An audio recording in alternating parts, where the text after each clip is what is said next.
അമ്മാബാദ്. ആദരണീയരായ ഉസ്താദന്മാര്, സ്നേഹനിധികളായ സഹോദര സഹോദരിമാർ, പ്രത്യേകിച്ച് KMICയുടെ ലൈവായി കേൾക്കുന്ന റേഡിയോ ശ്രോതാക്കൾ, മറ്റു സംവിധാനങ്ങൾ ഉപയോഗിച്ച് ഈ ക്ലാസുകളൊക്കെയും വീക്ഷിക്കുന്ന മറ്റു ശ്രോതാക്കൾ, അല്ലാഹു തആല നമ്മുടെ എല്ലാ പ്രവൃത്തികളും എല്ലാ വികാരങ്ങളും അവന്റെ പൊരുത്തത്തിലാക്കി അവന്റെ പൊരുത്തത്തിലായി ജീവിച്ചു മരിക്കാൻ അള്ളാഹു ഭാഗ്യം പ്രദാനം ചെയ്യുമാറാവട്ടെ. പലവരും പല ജാതി വിഷമങ്ങളും പ്രയാസങ്ങളും വെച്ച് ദുആ ചെയ്യാൻ പറയുകയും അവർക്കൊക്കെയും വേണ്ടി നമ്മുടെ പ്രിയപ്പെട്ട ഉസ്താദന്മാരും പ്രവർത്തകരും സദാസമയം ദുആ ചെയ്തുകൊണ്ടിരിക്കുന്നു. ആ ദുആ അള്ളാഹു പരിപൂർണമായും സ്വീകരിച്ച് ഇത് ലോകത്തും സന്തോഷത്തിന്റെ അഹിലുകാരിൽ പൊതുത്തി അനുഗ്രഹിച്ചു തരുമാറാവട്ടെ. പ്രിയപ്പെട്ട ശ്രോതാക്കളെ, വെള്ളവുമായി ബന്ധപ്പെട്ട മസ്അല ചർച്ചകളിലാണ് നമ്മളൊക്കെയും ഉള്ളത്. വെള്ളത്തിന്റെ ക്ഷാമം അതിരൂക്ഷമായി നേരിടുകയാണ്. ഓരോ ജില്ലകളിലും ജില്ലാ കളക്ടർമാർ യോഗം കൂടി ഈ വെള്ളത്തിന്റെ അതിരൂക്ഷമായ വിഷയത്തിനു പരിഹാരം കണ്ടുകൊണ്ടിരിക്കുകയാണ്. അവരുടെ പരിഹാരം ഭൗതികമായ മാർഗത്തിലൂടെ ആയിരിക്കും. നമ്മൾ അതിന് മതപരമായ പരിഹാരങ്ങളാണ് നമ്മൾ KMICയിൽ ചർച്ച ചെയ്യുന്നത്, അല്ലെ? ജില്ലാ കളക്ടർമാര് ഒരു ജില്ലയിൽ വെള്ളത്തിന് ക്ഷാമം നേരിടുമ്പോ അത് എങ്ങനെ പരിഹരിക്കണം എന്നാണ് അവര് ചിന്തിക്കുന്നത്. അവരുടെ ചിന്ത ഈ വെള്ളം ഇനി രണ്ടാമത് ഉപയോഗിക്കാൻ പറ്റുമോ എന്നൊന്നുമല്ല. നേരെ മറിച്ച് വലിയ വലിയ കുളങ്ങള് കേടുവന്ന് കിടക്കുന്നുണ്ടെങ്കിൽ അതൊക്കെ ഒന്ന് വൃത്തിയാക്കുക, ഉപയോഗശൂന്യമായ കിണറുകളുണ്ടെങ്കിൽ അതൊക്കെ ഒന്ന് വൃത്തിയാക്കുക, പരമാവധി ജനങ്ങളെ ബോധവൽക്കരണം നടത്തുക, അമിതമായ വെള്ളം ഉപയോഗിക്കുന്ന കാര്യങ്ങളെക്കുറിച്ചെല്ലാം ബോധവൽക്കരണം നടത്തുക, അതെല്ലാം ഞാൻ ഉൾക്കൊള്ളേണ്ടതാണ് എന്ന് സാന്ദർഭികമായി ഉണർത്തി നമ്മുടെ ജീവിതത്തിൽ മതപരമായി ഞാൻ കുറഞ്ഞ വെള്ളം ഉപയോഗിക്കേണ്ട രീതിയിലേക്ക് നമുക്ക് പ്രവേശിക്കാം. അല്ലാഹു തആല ഉപകാരമുള്ളത് പറയാനും ഉപകാരമുള്ളത് കേൾക്കാനും അല്ലാഹു തൗഫീഖിനെ പ്രദാനം ചെയ്യുമാറാവട്ടെ. പിന്നെ സാധാരണക്കാരുടെ ഒരു അവസ്ഥ, ഒരു വിഷയം പറയുമ്പോ പിന്നെ എല്ലാവർക്കും അയിമാവിഷ്കാരം. ഇന്ന് രാവിലെയും ഇന്നലെ രാവിലെയും ഒരു പ്രത്യേകമായ കാര്യം ഞാൻ ഉണർത്തി. ചിലപ്പം രാവിലെ ആ ക്ലാസുകളൊന്നും കേൾക്കാത്ത പലവരും ഉണ്ടാവും. അവർക്ക് വേണ്ടി സാന്ദർഭികമായി ഒന്ന് ഉണർത്തുകയാണ്. നമ്മളൊക്കെയും നമ്മുടെ ജീവിതത്തിൽ അശ്രദ്ധത കാരണം വലിയ വലിയ മഹത്വങ്ങളുള്ള അമലുകൾ നഷ്ടപ്പെട്ടു പോകുന്നുണ്ട്. അശ്രദ്ധത കാരണം ചിലപ്പോൾ പലതും നമുക്ക് ചെയ്യാൻ സാധിക്കാത്തതിന്റെ പേരിൽ ഒഴിവായി പോകുന്നുണ്ട്. ഉദാഹരണത്തിന് വേണ്ടി പറയാം, ഒളു ചെയ്യുമ്പോ കാലിന്റെ വിരലുകൾ തിക്കയറ്റുക, അല്ലെ? അത് ഇടത്തെ കൈയിന്റെ ചെറിയ വിരല് കൊണ്ട് വലത്തെ കാലിന്റെ ചെറിയ വിരല് മുതൽ ചെരിപ്പടിക്കാലിന്റെ അടിയിലേക്ക് കൈയിട്ട് ഇങ്ങനെ തോണ്ടി തോണ്ടി പോരുക. അങ്ങനെയാണ് കാലിന്റെ വിരലുകൾ തിക്കയറ്റുക. ഇടത്തെ കൈയിന്റെ ചെറിയ വിരൽ ഉപയോഗിച്ച് വലത്തെ കാലിന്റെ ചെറിയ വിരല് മുതൽ ഓരോ വിരലിനൊരു ഇടണ്ടാവുമല്ലോ, അങ്ങനെ ഒന്നിങ്ങനെ തോണ്ടി തോണ്ടി അവസാനം ഇടത്തെ കാലിന്റെ ചെറിയ വിരല് കൊണ്ട് അത് അവസാനിക്കും. ഇത് മുമ്പ് മൂത്തച്ചി ഇളയച്ചിനോട് പറഞ്ഞ മാതിരി ഇങ്ങനെ പറയുമ്പോ നമുക്ക് തോന്നുന്നത് വലിയ വിഷമാണെന്ന്. ചെയ്യാൻ തുടങ്ങിയാൽ ഇത് വളരെ നിസ്സാരമാണ്, അല്ലെ? വളരെ നിസ്സാരാണ്.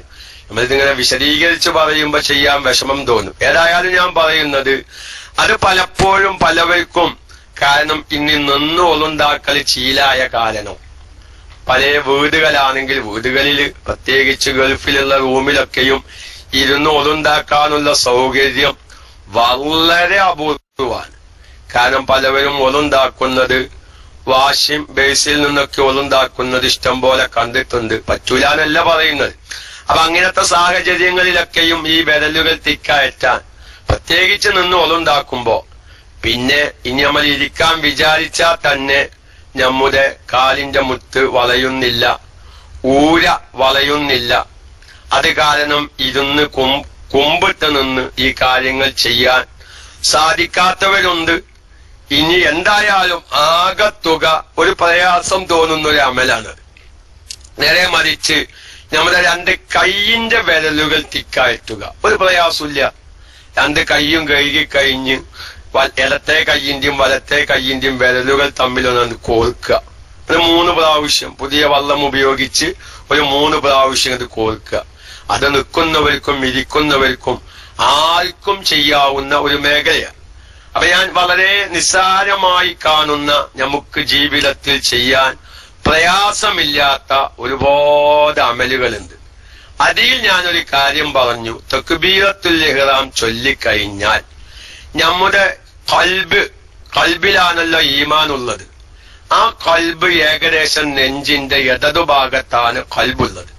അപ്പൊ തക്ബീറത്തുൽ ഇഹ്റാം ചൊല്ലിക്കഴിഞ്ഞാൽ ആ കൈ നേരെ നെഞ്ചിന്റെ താഴെ വെക്കുന്നതിനു പകരം ഒരു ഈമാനിനെ സംരക്ഷിക്കുന്നു എന്നതിലേക്ക് ഒരു സൂചനയായി ഒന്ന് ഇടതുഭാഗത്തേക്ക് അല്പം ചെരിച്ചു വെക്കല് സുന്നത്താണ്. കാരണം നമ്മുടെ മുതലിനെ സംരക്ഷിക്കാൻ ഒരു ചെറിയ കുഞ്ഞുമായി നമ്മളിങ്ങനെ യാത്ര പോവുകയാണ്. അപ്പൊ നമ്മൾ ആ കുട്ടിയുടെ ശരീരത്തിൽ ഒന്ന് കൈ വെക്കും. ആ കുഞ്ഞിലേക്ക് ഒരു ശ്രദ്ധയായിട്ട്. അല്ലെങ്കിൽ നമ്മുടെ പോക്കറ്റിൽ മൊബൈലും പൈസയും ഉണ്ടെങ്കിൽ തിരക്കു പിടിച്ച ബസ് യാത്രകൾക്കിടയിലൊക്കെ നമ്മുടെ കൈ അവിടെ ഒന്ന് ഇങ്ങനെ വെക്കും. അല്ലെങ്കിൽ നമ്മുടെ കൈവശം ഒരു ബാഗോ ഒരു ലാപ്ടോപ്പ് ഒക്കെ ഉണ്ടെങ്കിൽ അത് നമ്മൾ എവിടെങ്കിലും ഒഴിച്ചു വെക്കൂല. അത് നമ്മുടെ മടിയിൽ വെച്ച് നമ്മുടെ കൈ അതിന്റെ മുകളിൽ വെക്കും. എന്തിന്? ആ മുതലിന് ഒരു സംരക്ഷണം എന്ന ഒരു സൂചനയാണത്, ഒരു ശ്രദ്ധ. ഞാൻ അറിയാതെ ഈ ബാഗോ ഈ പൈസയോ ആരെങ്കിലും എടുക്കുമോ എന്ന നിലക്ക് ചില സഹോദരിമാരൊക്കെയും ബസ്സിലും ട്രെയിനിലൊക്കെ യാത്ര ചെയ്യുമ്പോ അവർ സ്വാഭാവികമായും അവരുടെ കൈ ചെവിയുടെ ഭാഗത്ത് ഇങ്ങനെ വെക്കും. കാരണം അവയിൽ ആഭരണം ഉണ്ടാവും. അപ്പൊ ആരെങ്കിലും അറിയാതെ പൊറ്റിച്ചു കൊണ്ടുപോകുമോ എന്നൊക്കെയും ഭയപ്പെട്ട്. അപ്പൊ നമ്മളെ ഭൗതികമായ മുതലിനെ സംരക്ഷിക്കാൻ വേണ്ടി കൈ വെക്കുന്നത് പോലെ നമ്മുടെ കൽബിലുള്ള ഈമാനിനെ സംരക്ഷിക്കുന്നതിലേക്കൊരു സൂചനയായി ആ കൈ ഒന്ന് അല്പം ഇടതുഭാഗത്തേക്ക് ചെരിച്ചു വെക്കല് വളരെ നല്ല ഒരു കാര്യമാണ്. നമ്മുടെ നിസ്കാരത്തിലൊക്കെയും ഒരു ശ്രദ്ധ കിട്ടാനും ഒരു ഭയഭക്തി കിട്ടാനും. പക്ഷെ ആ ഒരു മസാല പറഞ്ഞപ്പോ ഞാനൊരു കാര്യം ഉണർത്തി.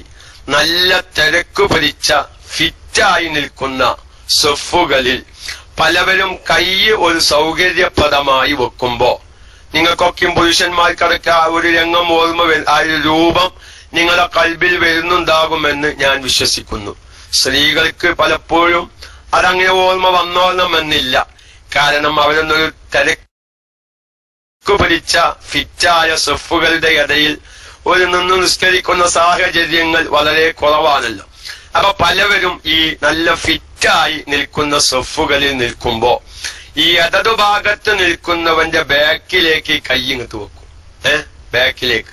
അപ്പൊ അത് പലപ്പോഴും വലിയ വലിയ ജമാഅത്തുകളിലൊക്കെ ഇങ്ങനെ നോക്കുമ്പോ പലവരുടെയും നെഞ്ച് കിബിലയെ തൊട്ട് തെറ്റിയത് വളരെ വ്യക്തമായി ഇങ്ങോട്ട് തെറ്റിയത് കാണാം. അതൊക്കെ നമ്മൾ പ്രത്യേകം ശ്രദ്ധിക്കണം. ചില പള്ളികളൊക്കെയാണെങ്കിൽ പിന്നെ അവിടെ തെറ്റേണ്ട ആവശ്യമില്ല. ചില വീടുകൾ പലപ്പോഴും കിബിലക്ക് നേരെ നിർമ്മിക്കാറുണ്ട്. കാരണം വടക്കും മതി ശരിയാവുന്നില്ലെങ്കിൽ പിന്നെ റോഡിനോട് നേരെ ലെവലായി നിൽക്കുമ്പോഴാണ് വീടിന് ഭംഗി. അപ്പൊ മുമ്പ് തന്നെ എന്ത് ചെയ്യും, നമ്മള് റോഡിനോട് നേരെ വീട് നിൽക്കാൻ വേണ്ടി വടക്കും മതി നോക്കാതെ നേരെ വീട് നിർത്തുമ്പോ പലപ്പോഴും പല വീടുകളും കിബിലക്ക് നേരെ നിൽക്കുന്നുണ്ടാവും.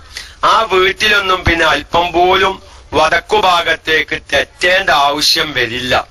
പക്ഷെ പലപ്പോഴും അശ്രദ്ധത കാരണം നിന്നു നിസ്കരിക്കുന്നവൻ സലാം വീട്ടുന്നത് വരെ അവന്റെ നെഞ്ച് ഇരുന്നു നിസ്കരിക്കുന്നവനും നിന്നു നിസ്കരിക്കുന്നവനും സലാം വീട്ടുന്നത് വരെ അവന്റെ നെഞ്ച് കിബിലയത്വത്ത് തെറ്റാൻ പാടില്ല.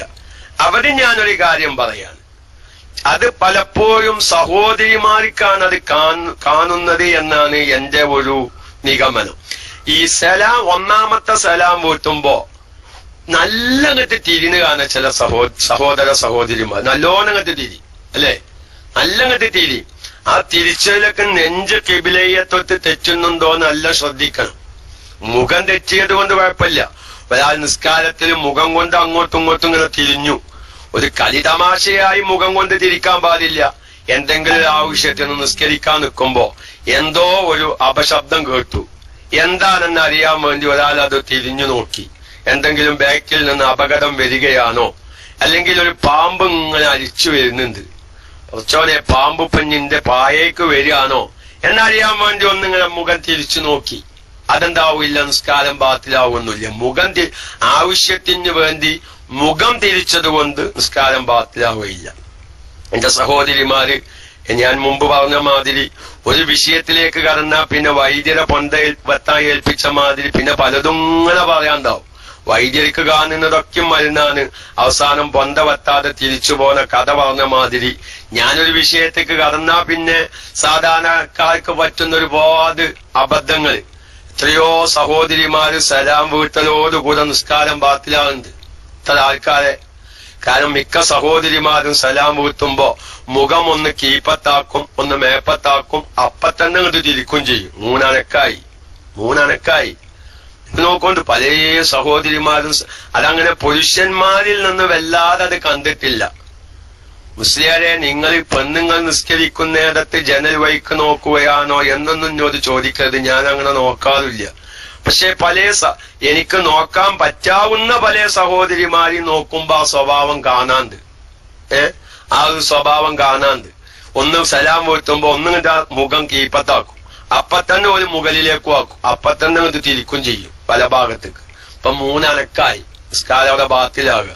അപ്പൊ ഞാന് അതൊക്കെ ശ്രദ്ധിക്കാത്ത ആരെങ്കിലും ഉണ്ടെങ്കിൽ എന്താ ചെയ്യാ, ശ്രദ്ധിക്കാൻ വേണ്ടി പറയാണ്.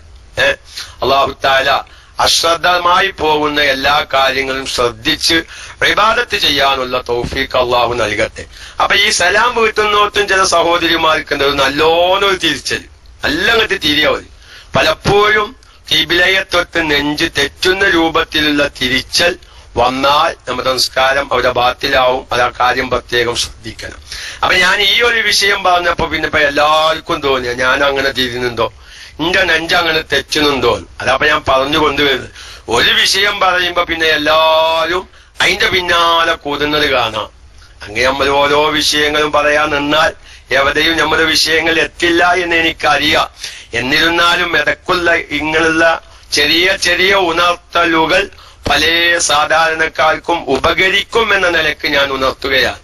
അപ്പൊ നമ്മള് നെഞ്ച് തെറ്റുന്നത് ശ്രദ്ധിക്കണം. നെഞ്ച് തെറ്റുന്നത് വളരെയധികം ശ്രദ്ധിക്കേണ്ടതാണ്. കിബിലയെ തെറ്റിയിട്ടാണ് നിസ്കാരം നടന്നിട്ടുള്ളത് എന്ന് നിസ്കാരം കഴിഞ്ഞതിന് ശേഷം ഉറപ്പായാൽ ആ നിസ്കാരം പിന്നെ മടക്കി നിസ്കരിക്കേണ്ടി വരും. അങ്ങനെ തന്നെ അതിന്റെ മസല വരിക. അപ്പൊ നമ്മളിപ്പോ ഇനിയിപ്പോ വേണമെങ്കിൽ ഒരു പണി ചെയ്യാം.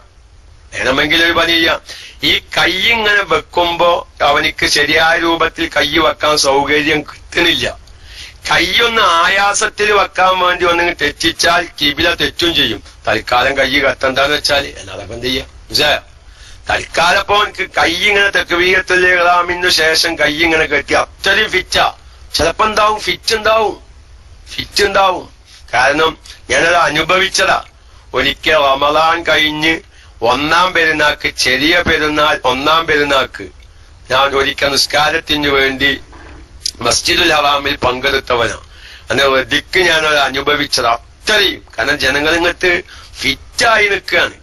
കാരണം പെട്ടെന്ന് നമ്മളെ വ്യക്തമായിക്കല്ലോ. സുബഹി നിസ്കാരം കഴിഞ്ഞ് സലാം വീട്ടി ഒരു അല്പം കഴിയുമ്പോഴേക്ക് അവരെ പെരുന്നാൾ നിസ്കാരം തുടങ്ങും. അപ്പൊ പലവരും പല അശ്രദ്ധതയിലുമായിരിക്കും അല്ലെ. ഞാൻ വെദിക്ക് ആ ഒരു മസാല അവിടെന്ന്. പക്ഷെ കഅബത്തിങ്ങാവുമ്പോ പിന്നെ വല്ലാതെ ഒരു പ്രശ്നമില്ല. കാരണം കഅബന്റെ ഏതെങ്കിലും ഒരു ഭാഗത്തേക്ക് തിരിഞ്ഞാൽ മതി, അത് വേറെ കാര്യം. പക്ഷെ ഈ ഫിറ്റാവുന്ന വർത്തമാനാണ് ഞാൻ പറയുന്നത്. അപ്പൊ ആൾക്കാർ പെട്ടെന്നാണ് ഇമാമ തക്ബീറത്തുൽ ഇഹ്റാം ചൊല്ലുക. അങ്ങനെ മക്കത്ത് ഹറമിലൊക്കെ പെരുന്നാൾ നിസ്കാരം നമ്മളെ പോലത്തെ മാതിരി കറക്റ്റ് 8 മണിക്ക് നാനിങ്ങാണ്ട് പിന്നെ മൈക്കൊന്ന് ഓണാക്കി നിസ്കരിക്കാൻ പോവുകയാണ്, അതൊന്നും ഉണ്ടാവില്ല. നമ്മൾ സുബഹിസ്കാരം കഴിഞ്ഞ് ഇങ്ങനെ ഇരിക്കേ കാലം. പലവരും പിന്നെ 1-ാം പെരുന്നാൾ ആവുമ്പോ റമദാനിന്റെ 30 ദിവസത്തിന് ശേഷം പല അറബികളും കാപ്പിയും ചായയും ഈത്തപ്പഴൊക്കെ കൊണ്ടുവരും.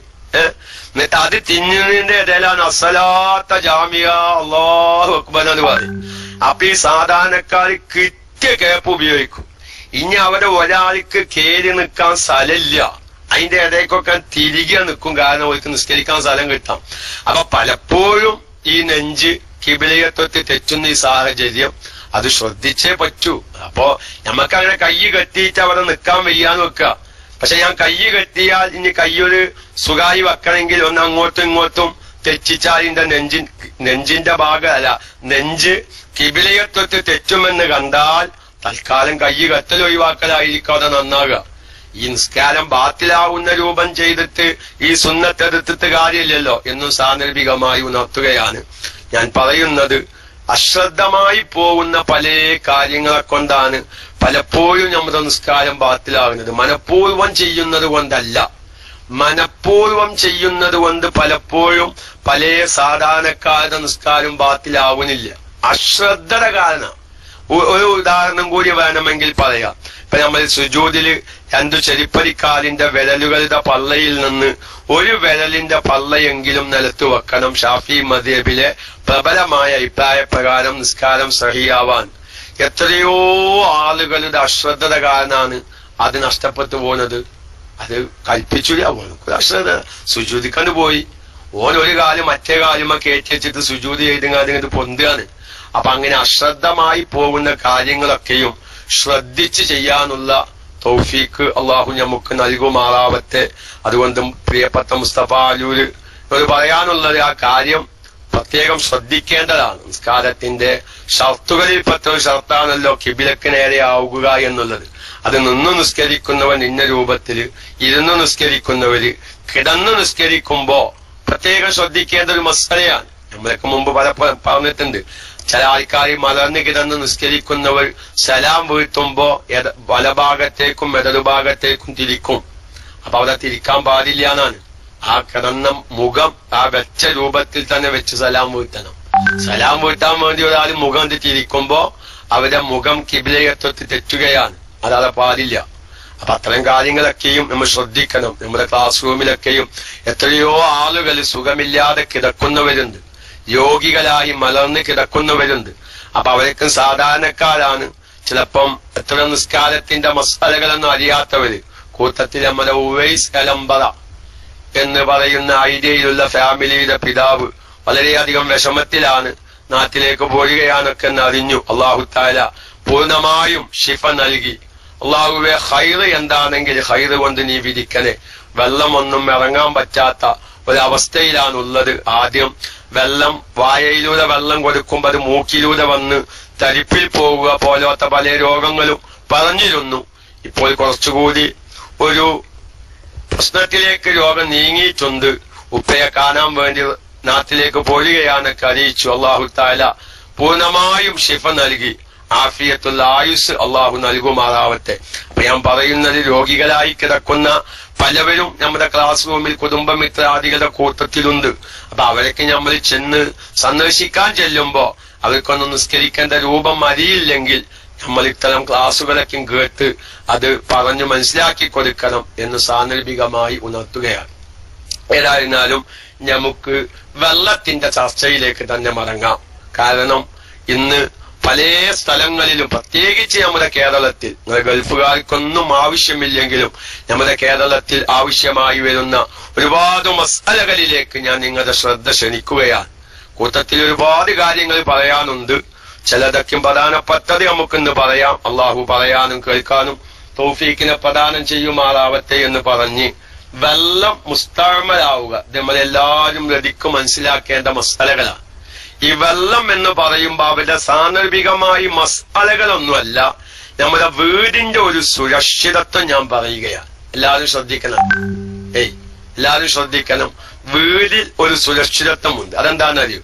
നമ്മൾ വീട്ടിൽ വെള്ളം കുറയുമ്പോ നമ്മുടെ കിണറ്റിൽ വെള്ളമില്ലെങ്കിൽ അടുത്ത വീടുകളിലെ കിണറ്റിൽ പോയി വെള്ളം കൊണ്ടുവന്ന് ബക്കറ്റ്, അലുമിനിയം കുടം അല്ലേ, ഈ കുടത്തിലൊക്കെ വെള്ളം നമ്മളിങ്ങനെ കൊതുന്നു വെക്കും.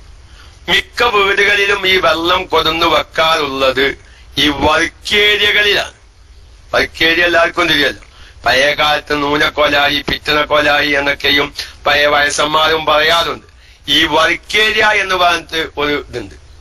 അതായത് ഈ വർക്കേരിയയിൽ ഇങ്ങനെ വെള്ളം ബക്കറ്റിൽ, ചിലപ്പം ലോറിയിൽ വെള്ളം വരുന്ന സ്ഥലങ്ങള്, അടുത്ത വീടുകളിൽ നിന്ന് പോയി വെള്ളം കൊണ്ടുവരുന്നവരൊക്കെയും ചിലപ്പം 5ഉം 6ഉം ബക്കറ്റില്, അതുപോലെ തന്നെ ഒരുപാട് അലുമിനിയം പാത്രത്തിലൊക്കെയും വെള്ളം നിറച്ചിങ്ങനെ മൂടി വെച്ചിട്ടുണ്ടാവും. നല്ല ശ്രദ്ധിക്കണം.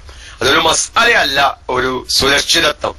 അത് നമ്മുടെ വീട്ടിലെ സഹോദരിമാർക്ക് അങ്ങനെ അടുത്ത വീടുകളിൽ നിന്ന് വെള്ളം കൊണ്ടുവന്ന് പാത്രങ്ങളിൽ പുറത്തുള്ള തിണ്ടത്ത്, വർക്കേരിയ പോലത്തെ സ്ഥലങ്ങളിൽ വെള്ളം സൂക്ഷിക്കുന്ന വീടുകളുണ്ടെങ്കിൽ അതൊന്ന് വിളിച്ചു പറയുന്നത് നല്ലതായിരിക്കും. അപകടത്തിൽ നിന്ന് രക്ഷപ്പെടാൻ പറ്റും. അതെന്താണെന്നറിയോ, ഈ നമ്മുടെ ഈ പറമ്പുകളിൽ നല്ല ചൂടല്ലേ ഇപ്പൊ ഈ സമയത്തൊക്കെ പറഞ്ഞാല് ഈ നമ്മുടെ വളപ്പിലും പറമ്പിലും നല്ല ചൂടാണ്. അപ്പൊ ഈ ഇഴജന്തുക്കള്, പാമ്പ്, ചേര പോലത്തെ ജീവികൾ, അത് ഈ പാമ്പുകളെ കുറിച്ച് പഠനം നടത്തുന്നിടത്ത് ഈ വിഷയം പറയുന്നുണ്ട്. ഈ പാമ്പുകളും ചേരകളും എന്ത് ചെയ്യും, തണുപ്പിന് വേണ്ടി ഇങ്ങനെ അന്വേഷിച്ച് നടക്കുന്ന, തണുപ്പുള്ള ഒരു സ്ഥലം കിട്ടാൻ വേണ്ടി. കാരണം അവരുടെ മാളങ്ങളും ഗുഹകളൊക്കെയും നല്ല വെയിലിന്റെ ചൂട് കാരണം നല്ല ശക്തിയായ ചൂടുണ്ടാകുമ്പോ പാമ്പുകൾ അവിടുന്ന് മാളങ്ങളിൽ നിന്ന് ഇറങ്ങി തണുപ്പുള്ള സ്ഥലം അന്വേഷിച്ച് നടക്കുന്ന. നമ്മളും കണ്ടിട്ടില്ലേ പൂച്ചകളൊക്കെ നമ്മൾ ഏതെങ്കിലൊക്കെ സിറ്റ് ഔട്ടിലൊക്കെ വന്ന് കിടക്കുന്നുണ്ടാവും. ആറ്റി പറഞ്ഞേക്കരുത് കേട്ടോ, ഒരിക്കലും ആറ്റി പറഞ്ഞേക്കരുത്. നമ്മളെല്ലാവരും ശ്രദ്ധിക്കേണ്ട ഒരു കാര്യം. നായ കിടക്കുകയാണ് നിങ്ങൾ ആറ്റിക്കോലെ, ഒരു വേറെ കാര്യം. ഈ പൂച്ച പോലത്തതൊക്കെ തണല് നോക്കി നമ്മുടെ ഏതെങ്കിലൊക്കെ ഒരു തിണ്ടത്ത് വന്ന് കിടക്കുകയാണെങ്കിൽ അവിടെ കിടന്നോത്തേന്ന് വെക്കണം. അതൊരു ഉപകാരമാണ്. മഹാന്മാരുടെ ചരിത്രത്തിൽ കാണാം, ഏത് ചില ഭാഗങ്ങള് ഒഴിവാക്കേണ്ട ചില ഭാഗങ്ങൾക്ക്, താരീഖിന്റെ കിതാബ് വ്യക്തമായി ഇത് ഓർമ്മ വരുന്നില്ല, ഒഴിവാക്കേണ്ട ചില ഭാഗങ്ങള് ഈ പക്ഷികൾ കൂടുകൂട്ടിയ കാരണം അത് ഒഴിവാക്കാതെ അവരെ നിലനിർത്തി കൊടുത്തു. കാരണം ആ ഒഴിവാക്കേണ്ടത് ഒഴിവാക്കിയാൽ ആ പക്ഷികൾക്ക് അത് വിഷമമാവും. ഇപ്പൊ നമ്മളൊക്കെ ഒരു സൺസൈഡിന്റെ അടിയിൽ വന്നിട്ട് എന്തെങ്കിലുമൊക്കെ ഒരു ജീവികൾ കൂടുകൂട്ടി നോക്കുക, നമുക്ക് ഉപദ്രവമില്ലാത്ത ഒരു പക്ഷി, അറ്റങ്ങൾ അവിടെ നിന്നോട്ടേന്, ഒരു കുഴപ്പമില്ല. ഇപ്പൊ മുമ്പ് അബു അമീനും ഫാമിലിന്റെ വീട്ടിൽ വന്നപ്പോ എന്റെ കിച്ചണിൽ നിന്ന് വരിക്കേരിയയിലേക്ക് കടക്കുന്ന അതേ സ്പോട്ടില് ഒരു പക്ഷി വന്ന് കൂടുകൂട്ടിയിരുന്നു. കാണുന്നോ വിചാരിച്ചു ഈ വീട്ടിലെ പെണ്ണുങ്ങൾക്ക് ബോധമില്ല, ഒന്ന് തട്ടിക്കൊത്തി അഴിച്ചോരാത്ത പെണ്ണുങ്ങളാ. ഞാൻ എന്റെ ഭാര്യയോട് പറഞ്ഞത് അവിടെ നിന്നോട്ടെ, നമുക്കൊരു വിഷമമില്ലല്ലോ.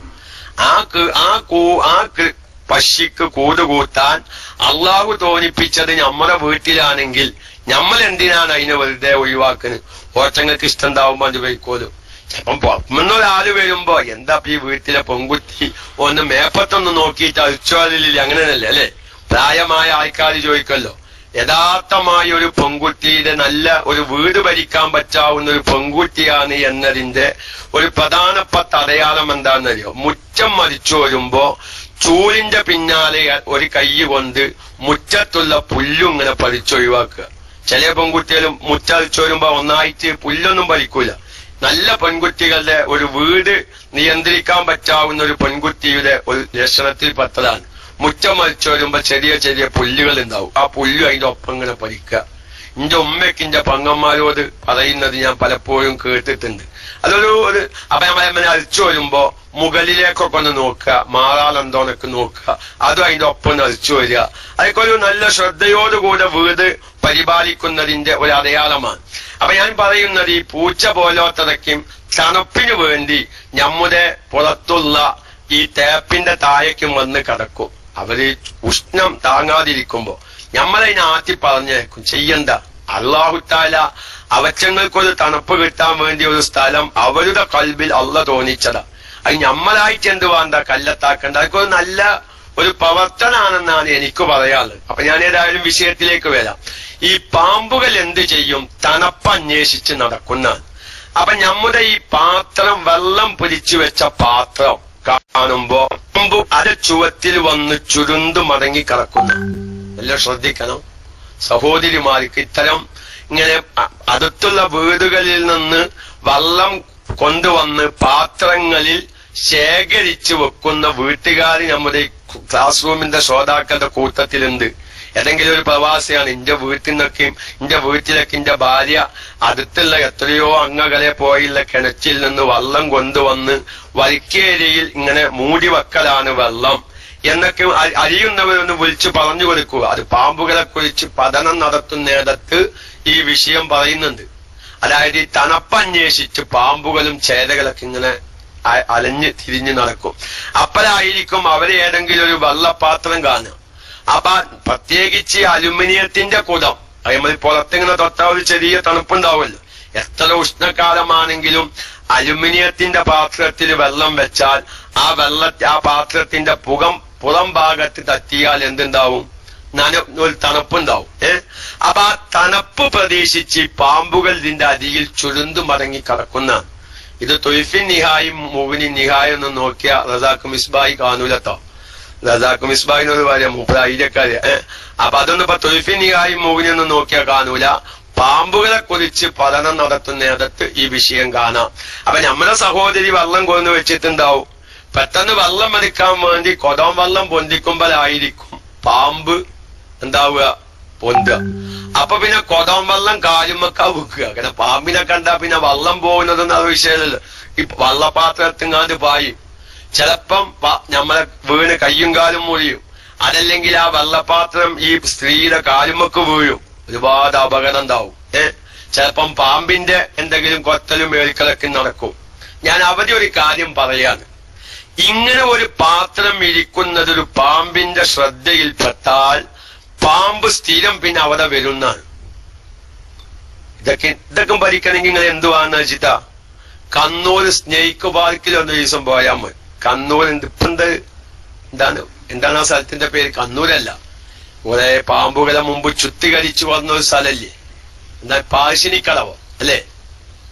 അല്ല സെയ്ദുൽക്കരിപ്പൂരെ ആ പാമ്പിനെ വളർത്തുന്ന സ്ഥലത്തിന്റെ പേരെന്താ? പാശിനിക്കടവ്. പാപ്പിനിശ്ശേരി. പാശിനിക്കടവല്ല, പാപ്പിനിശ്ശേരി. അവിടെ പോകും ദിവസം. അവിടെ പോയാൽ പാമ്പുകളെ കുറിച്ചുള്ള പഠനത്തിനെ കുറിച്ച് ഇടക്കിടക്ക് അവിടെ ക്ലാസ് ഉണ്ടാവും. കുറെ പാമ്പിന്റെ തൊള്ളേക്കും നോക്കിയിട്ട് പോവുകയല്ല. ഏതൊക്കെ പാമ്പുകൾ എന്തൊക്കെ ചെയ്യാനാണ് നമ്മൾ പഠിക്കേണ്ടത്. ഞാൻ അവിടത്തെ ഒരു ക്ലാസ്സിൽ നിന്നും പല പാമ്പുകളെ കുറിച്ചുള്ള പഠനവുമായി ബന്ധപ്പെട്ട ലേഖനത്തിൽ നിന്നും മനസ്സിലായത്. അപ്പൊ ഞാൻ പറയുന്നത് എന്താ? വെള്ളവുമായി ബന്ധപ്പെട്ട് നമ്മുടെ വീടുകളിൽ ശ്രദ്ധിക്കേണ്ട ഒരു സുരക്ഷിതത്വമാണ് ഞാൻ പറഞ്ഞത്. മാർച്ച് 22 മുമ്പൊക്കെ പോകും. അള്ളാഹു ബറക്കത്ത് നൽകട്ടെ. അപ്പൻ വിഷയമായി അപ്പൊ എന്റെ പറഞ്ഞത്, അപ്പൊ ഇവരെന്നും വെള്ളം ഇരിക്കുന്നുണ്ട്. ഒരു പാമ്പിന് മനസ്സിലായി അവിടെ പോയാൽ കുറച്ചു സമയം എന്താവാം, ഒരു തണുപ്പോടുകൂടെ കിടക്കാം. അപ്പൊ ഈ പാമ്പ് എന്നും വരും. ഈ പാമ്പ് ഈ വെള്ളത്തിന്റെ തണുപ്പ് കിട്ടാൻ വേണ്ടി പാമ്പ് എന്നും അവിടെ വരും. അതങ്ങനെ തന്നെയല്ലേ? അപ്പൊ നമ്മളും അങ്ങനെ തന്നെയല്ലേ? ഞമ്മക്കൊരു സ്ഥലത്ത് ചെന്നാലും ഒരു സാധനം വെറുതെ കിട്ടുമെങ്കിൽ നമ്മളും ഇങ്ങനെ ചെല്ലൂല അങ്ങത്ത്. എന്നും ആ വൈക്കന്നെ ഇങ്ങനെ ചെന്ന് നോക്കൂലേ? എന്നും ഒരു സംഗതി വെറുതെയാണെങ്കിൽ അപ്പൊ എന്ന മാതിരി പാമ്പ് വരും. പക്ഷെ നമ്മളിങ്ങനെ വിചാരിച്ച് ഈ പാമ്പെന്തോ ജിന്നാണ് സൈത്താനാണ്. പാമ്പ് ജിന്നും സൈത്താനൊന്നല്ല. പാമ്പ് ഈ തണുപ്പിന് വേണ്ടി വരികയാണ്. പാമ്പ് അള്ളാഹു ശ്രദ്ധിച്ച യഥാർത്ഥ ഇഴജന്തുക്കളിൽപ്പെട്ട പാമ്പാണ് ഈ പാമ്പ്. പക്ഷെ ഈ പാമ്പ് എന്താ ചെയ്യുന്നത്? ഇവിടെ വന്നാൽ ഒരു തണുപ്പോടുകൂടെ അല്പസമയം കിടക്കാം എന്ന് വിചാരിച്ച് പാമ്പ് വരികയാണ്. പാമ്പ് എന്നും വരിക്കേരിയത് പാമ്പിനെ കാണും. നമ്മൾ വിചാരിച്ചത് എന്ത് ജിന്നും സൈത്താനേക്കാളെന്ന്. അല്ല, അതൊക്കെ നമ്മൾ മുമ്പ് വിശദീകരിച്ചിട്ടുണ്ട്. വീടുകളിൽ കാണുന്ന പാമ്പുകളെ പെട്ടെന്ന് കൊല്ലരുത്. ഞാൻ പറയുന്നത് ഇങ്ങനത്തെ ചില വിഷയങ്ങൾ കാരണം വരിക്കേരിയയുടെ ഭാഗത്ത് സ്ഥിരം വെള്ളം വെക്കുന്ന സ്ഥലങ്ങളുള്ള വീടുകളിൽ ഈ തണുപ്പന്വേഷിച്ച് നടക്കുന്ന ഇഴജന്തുക്കൾ വന്ന് അവരെ എന്നും കിടക്കാൻ നോക്കും. അവർക്ക് തണുപ്പാണ് വിഷയം. അപ്പൊ ഞാൻ ഏതായാലും പറയുന്നത്, ഇങ്ങനെ വേനൽക്കാലമാകുമ്പോൾ നമ്മുടെ വരിക്കേരികളിലൊക്കെയും അലുമിനിയം പാത്രത്തിൽ വെള്ളം ശേഖരിച്ചു വെക്കും. ഇഴജന്തുക്കൾ തണുപ്പന്വേഷിച്ച് നടക്കും. അവർക്ക് ഇവരെ വന്നാൽ തണുപ്പ് കിട്ടുമെന്ന് കാണുമ്പോൾ അവരെന്നും വന്ന് ഈ പാത്രത്തിന്റെ അടിയിൽ കിടക്കും. ചിലപ്പം വെള്ളം എടുക്കുമ്പോഴാണ് നമ്മൾ പാമ്പിനെ കാണുന്നത്. അപ്പൊ അതുകൊണ്ട് ആ കാര്യം വെള്ളം അങ്ങനെ സൂക്ഷിച്ചു വെക്കുന്നവർ അത് പ്രത്യേകം ശ്രദ്ധിക്കുന്നതും, ശ്രദ്ധിക്കാത്ത സഹോദരിമാരുണ്ടെങ്കിൽ അവരെ ഒന്ന് ഉണർത്തുന്നതും നമ്മുടെ വീട്ടിലെ സുരക്ഷിതത്വത്തിന് നല്ലതായിരിക്കുമെന്ന് പ്രത്യേകമായി അറിയിക്കുകയാണ്. അല്ലാഹു തആല എല്ലാവിധ അപകടങ്ങളിൽ നിന്നും ഇഴജന്തുക്കളുടെ ഷറുകളിൽ നിന്നും അല്ലാഹു തആല നമ്മെയും നമ്മുടെ കുടുംബത്തെയും നമ്മുടെ വളപ്പുകളെയും കാത്തുരക്ഷിക്കുമാറാവട്ടെ. അവ ഏതായിരുന്നാലും വെള്ളം മുസ്തഅമലാകുക. വെള്ളം മുസ്തഅമലാകണമെങ്കിൽ എന്ത് വേണം? 4 നിബന്ധന വെക്കണം എന്ന് നമ്മൾ ഇന്നലെ പറഞ്ഞു. 4 നിബന്ധന വെക്കുമ്പോഴേ വെള്ളം മുസ്തഅമൽ ഫറളിൽ ഉപയോഗിക്കപ്പെട്ടതാകുകയുള്ളൂ എന്ന് പറഞ്ഞു. അതിൽ ഒന്നാമത്തെ നിബന്ധന എന്താണ്? 2 കൊല്ലത്ത് തികയാതിരിക്കുക. അവിടെ ഞാനൊരു മസല പറയുകയാണ്. നമ്മളെ മുമ്പിൽ കുറച്ച് വെള്ളമുണ്ട്. അതിന്റെ ഇടയിൽ ഇന്നലെ ഒരാള് കുവൈറ്റിൽ നിന്ന് വിളിച്ചൊരാൾ എന്നോട് പറഞ്ഞു, സാധാരണ ഈ ഓയിൽ കൊണ്ടുവരുന്ന ഒരു നീല ഡ്രമ്മുണ്ട്. ഞാൻ ഒരാളോട് അന്വേഷിച്ചപ്പോ അത് ഏകദേശം 160 ലിറ്റർ എന്നായിരുന്നു പറഞ്ഞത്. പക്ഷെ യഥാർത്ഥത്തില് അതിൽ യഥാർത്ഥത്തിൽ അതിൽ നിറക്കുന്നത് 160 ലിറ്റർ ആയിരിക്കും. ആ പാത്രം ഫുള്ള് നിറച്ചാൽ ഏകദേശം എന്താകും? 208 ലിറ്റർ വെള്ളം ആ ഡ്രമ്മിൽ, ആ വയല് കൊണ്ടുവരുന്ന ഡ്രമ്മിൽ കൊള്ളുമെന്ന് ഇന്നലെ കുവൈറ്റിൽ നിന്ന് നമ്മുടെ ഒരു ശ്രോതാവ് വിളിച്ചറിയിക്കുകയുണ്ടായി. അപ്പൊ ഏതായിരുന്നാലും ഏകദേശം 2 കൊല്ലത്ത് വെള്ളം എന്ന് പറഞ്ഞാൽ അത് 200 ലിറ്ററാണ്. പക്ഷെ 200 ലിറ്റർ കറക്റ്റ് ഉണ്ടായിക്കോളണമെന്നില്ല. ഒരു 5-6 ലിറ്ററൊക്കെ കമ്മിയായി നോക്കുക. അപ്പൊ യഥാർത്ഥത്തിൽ ഒരു 192 193 ലിറ്റർ വെള്ളമൊക്കെ എന്ന് വെക്കുക. ആ വെള്ളത്തിനും എന്തിന്റെ നിയമമാണ്? 2 കൊല്ലത്ത് വെള്ളത്തിന്റെ നിയമമാണ്. അപ്പൊ ഞങ്ങൾക്ക് മസാല തിരിയാൻ പറയാം. 200 ലിറ്റർ വെള്ളത്തിലേക്ക് ഒരു നജസ് വീണു എന്ന് വെക്കുക. എന്തെങ്കിലും ഒരു നജസായ വസ്തു വീണു. ഈ വീഴൽ കൊണ്ടൊരിക്കലും ആ വെള്ളം ആ നജസ് വീണു എന്ന കാരണം കൊണ്ട് മാത്രം എന്താവൂല, ആ വെള്ളം ഉപയോഗശൂന്യമാവുകയില്ല. ആ നജസ് അതിൽ വീണ കാരണം ആ വെള്ളത്തിന്റെ രുചിക്കോ വാസനക്കോ നിറത്തിനോ വ്യത്യാസം വരണം. അപ്പൊ 200 ലിറ്റർ തികയില്ല. 193 ലിറ്റർ, ഉദാഹരണം 193 194 ലിറ്ററുള്ള ഒരു വെള്ളത്തിലേക്കാണ് ഒരൽപ്പം മൂത്രമായ തുണി വീണത്. ഇതൊക്കെ എളുപ്പം തിരിയാങ്ങൾക്ക് നല്ലതെന്താണ്? ഒരു വെള്ളം നമ്മൾ കൊതന്നു വെച്ചിരുന്നു, അത് മൂടി വെച്ചിരുന്നില്ല. അപ്പോഴാണ് കുട്ടികൾ പന്തേറ്റി കളിക്കുന്നത്. ആ പന്തുമ്മ മൂത്രമായ പന്തായിരുന്നു. കുട്ടികൾ കളിച്ചപ്പോ ആ പന്ത് വന്ന് നേരെ ഈ ഡ്രമ്മിൽ കണ്ട് വീണു. നിങ്ങൾക്ക് എളുപ്പം തിരിയാൻ പറ്റാവുന്ന ഒരു ഉദാഹരണം ഞാൻ പറഞ്ഞത് മാത്രം. അപ്പൊ ഇത് ഏകദേശം 200 ലിറ്ററോ അല്ലെങ്കിൽ 200 ലിറ്ററിനോട് അടുത്ത് നിൽക്കുന്ന 192 93 ലിറ്ററൊക്കെ വെള്ളം എന്ത് നോക്കുക. ആ വെള്ളം ഈ പന്ത് അതിലേക്ക് വീണ കാരണം, ഈ പന്തുമ്പോൾ അല്പം മൂത്രത്തിന്റെ ഒരു ഇതുണ്ട്. പക്ഷെ അല്ലെങ്കിൽ ഒരു മൂത്രമായ തുണി അല്ലെങ്കിൽ ഒരു തുലി മൂത്രമൊക്കെ ആവാം. അത് കാരണം ഈ വെള്ളത്തിന്റെ രുചിക്കോ വാസനക്കോ ഒന്നും ഒരു വ്യത്യാസം വന്നിട്ടില്ലെങ്കിൽ ഈ വെള്ളം എന്താണ്? തൊഹൂറായ വെള്ളം തന്നെയാണ്. അതുകൊണ്ട് കുളിക്കാം, നിർബന്ധമായ കുളിക്കാം, ഒളൂഹ് ചെയ്യാം, വസ്ത്രം കഴുകാം, ഒരു കുഴപ്പമില്ല. നേരെ മറിച്ച് 2 കൊല്ലത്ത് തികയില്ല എന്ന് വെക്കുക. ഏകദേശം ഒരു 180 ലിറ്റർ വെള്ളമൊക്കെ ഉള്ളൂ. 180 എന്ന് പറഞ്ഞാൽ പിന്നെ അതിന് 200 ലിറ്ററിന്റെ ഹുക്കുമ് 2 കൊല്ലത്തിന്റെ ഹുക്കുമ് വരികയില്ല. അതിലേക്ക് മൂത്രമായ എന്തെങ്കിലും ഒരു നജസ് വീണു. പക്ഷെ ആ നജസ് വീഴൽ കാരണം ആ വെള്ളത്തിന്റെ രുചിക്കോ വാസനക്കോ നിറത്തിനോ ഒന്നും വ്യത്യാസം വന്നിട്ടില്ലെങ്കിലും ആ വെള്ളം ശാഫിഈ മദ്ഹബിലെ പ്രബലമായ അഭിപ്രായ പ്രകാരം ആ വെള്ളം എന്താണ്? ഗൈറു തൊഹൂറാണ്. അത് തൊഹൂറായ വെള്ളമല്ല, അത് മുതനജ്ജിസായ വെള്ളത്തിന്റെ നിയമത്തിലേക്കാണ് വരിക. പിന്നെ അവിടെയും ഒരു കൗലുണ്ട്. കാരണം മാലിക്കി മദ്ഹബ് പ്രകാരം ഒരു വെള്ളം നജസാവണമെങ്കിൽ കുറഞ്ഞതോ കൂടിയതോ എന്നതല്ല മാനദണ്ഡം. പിന്നെ വെള്ളം നജസാവുന്നതിന്റെ മാനദണ്ഡം എന്താ? ഈ നജസ് കാരണം വെള്ളത്തിന്റെ രുചിക്കോ വാസനക്കോ നിറത്തിനോ വ്യത്യാസം വരിക എന്നുള്ളതാണ്. അങ്ങനെയാണ് മാലിക്കി മദ്ഹബിലെ മാനദണ്ഡം. വെള്ളം നജസാവുന്നതിന്റെ മാനദണ്ഡം കുറഞ്ഞതോ കൂടിയതോ എന്നതിലേക്ക് നോട്ടമില്ല. ആ ഒരു മദ്ഹബിനെ നമ്മുടെ ഷാഫി മദ്ഹബിലെ ഒരുപാട് ഇമാമീങ്ങൾ മുഖ്താറാക്കിയതായി തുഹിഫ പോലോത്ത ഫത്തുൽ മുഈൻ പോലോത്ത കിതാബുകളിൽ കാണാം. ഏതായിരുന്നാലും ഷാഫി മദ്ഹബിലെ പ്രബലമായ അഭിപ്രായ പ്രകാരം ഏകദേശം 2 കൊല്ലത്ത് തികയാത്ത വെള്ളത്തിലേക്ക് നജസ് സംഭവിച്ചാൽ തന്നെ ആ വെള്ളം നജസാവും. ഇനി ആ വെള്ളത്തിന്റെ നിറത്തിന് വ്യത്യാസം വന്നോ, വാസനക്ക് വ്യത്യാസം വന്നോ, അതുപോലെ തന്നെ രുചിക്ക് വ്യത്യാസം വന്നോ എന്നതിലേക്ക് നോട്ടമില്ല. ഇവിടെ വെച്ച് ഞാൻ ഒരു പ്രധാനപ്പെട്ട മസ്അലയിലേക്ക് നിങ്ങളുടെ ശ്രദ്ധ ക്ഷണിക്കുകയാണ്. എല്ലാവരും ശ്രദ്ധിക്കേണ്ടതാണ്. കേരളത്തിൽ പ്രത്യേകിച്ചും ആവശ്യമായി വരുന്ന രംഗങ്ങളാണ്. കിണറ്റിലെ വെള്ളങ്ങളൊക്കെയും കുറഞ്ഞു വരികയാണ്. ചിലപ്പം ചില കിണറുകളിൽ എന്തുണ്ടാവും, ഒരു കുഴിയുണ്ടാവും. ബക്കറ്റ് ചെന്ന് വീഴുന്ന സ്ഥലത്തൊരു കുഴിയുണ്ടാവും. ഞാൻ എല്ലാം സാധാരണക്കാര് വ്യക്തമായി മനസ്സിലാക്കാൻ വേണ്ടിയിട്ടാണ് എല്ലാതും ഞാൻ വ്യക്തമായി പറയുന്നത്. ചില കിണറുകൾ കണ്ടിട്ടില്ലേ, വെള്ളം കമ്മിയുള്ള കിണറ്റിൽ ചിലപ്പോൾ നമ്മൾ എന്തു ചെയ്യും, ഒരു ചെറിയ കുഴിയുണ്ടാക്കും ബക്കറ്റ് ചെന്ന് വീഴുന്ന സ്ഥലത്ത്. അതെന്തിനാ? ആ ചിലപ്പോ ഇങ്ങനെ കുറെ നേരത്തോട് നേരം കൂടുമ്പോ കുറച്ചു വെള്ളം വേണ്ടി ഉണ്ടാവും.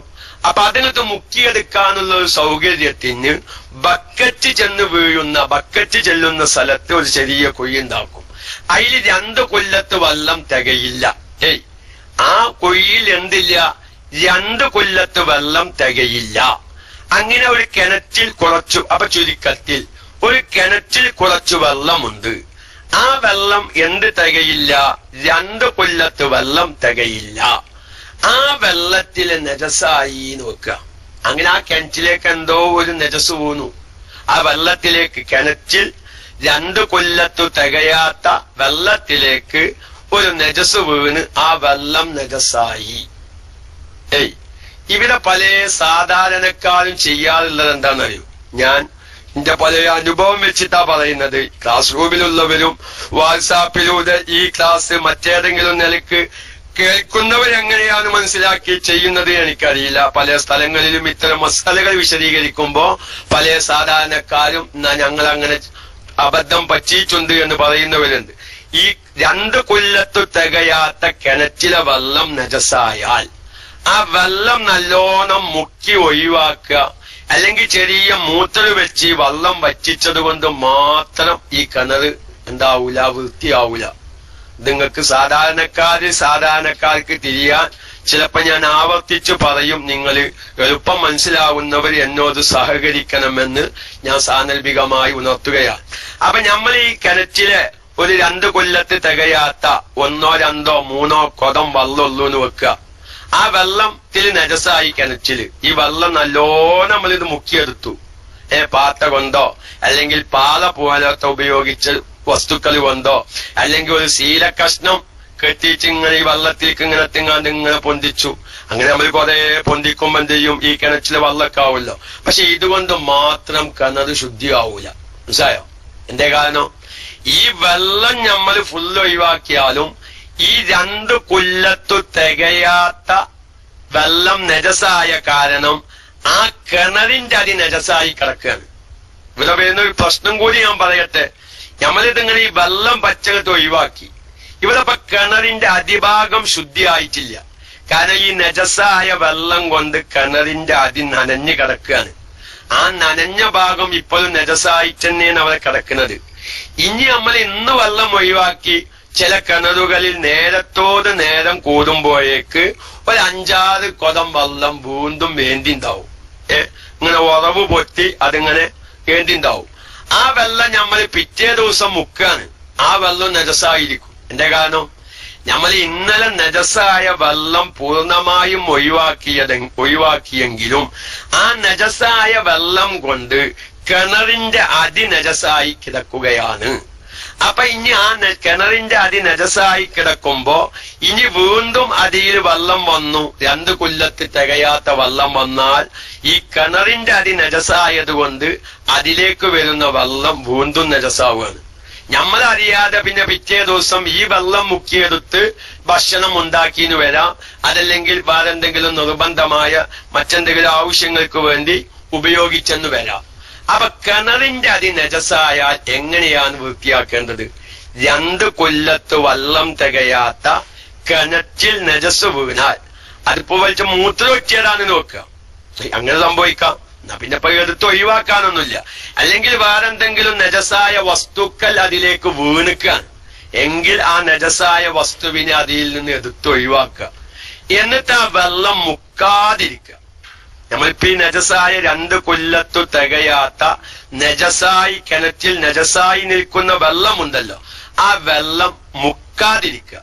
മുക്കാതിരുന്നാൽ വെള്ളം 1-2 ദിവസം കൊണ്ട് ഏന്തി 2 കൊല്ലത്തോ 2 കൊല്ലത്തിനേക്കാൾ അധികമോ വെള്ളം ആകുമെങ്കിൽ അതോടുകൂടി ആ കിണർ ശുദ്ധിയാവും. അതല്ലെങ്കിൽ എന്ത് ചെയ്താൽ മതി?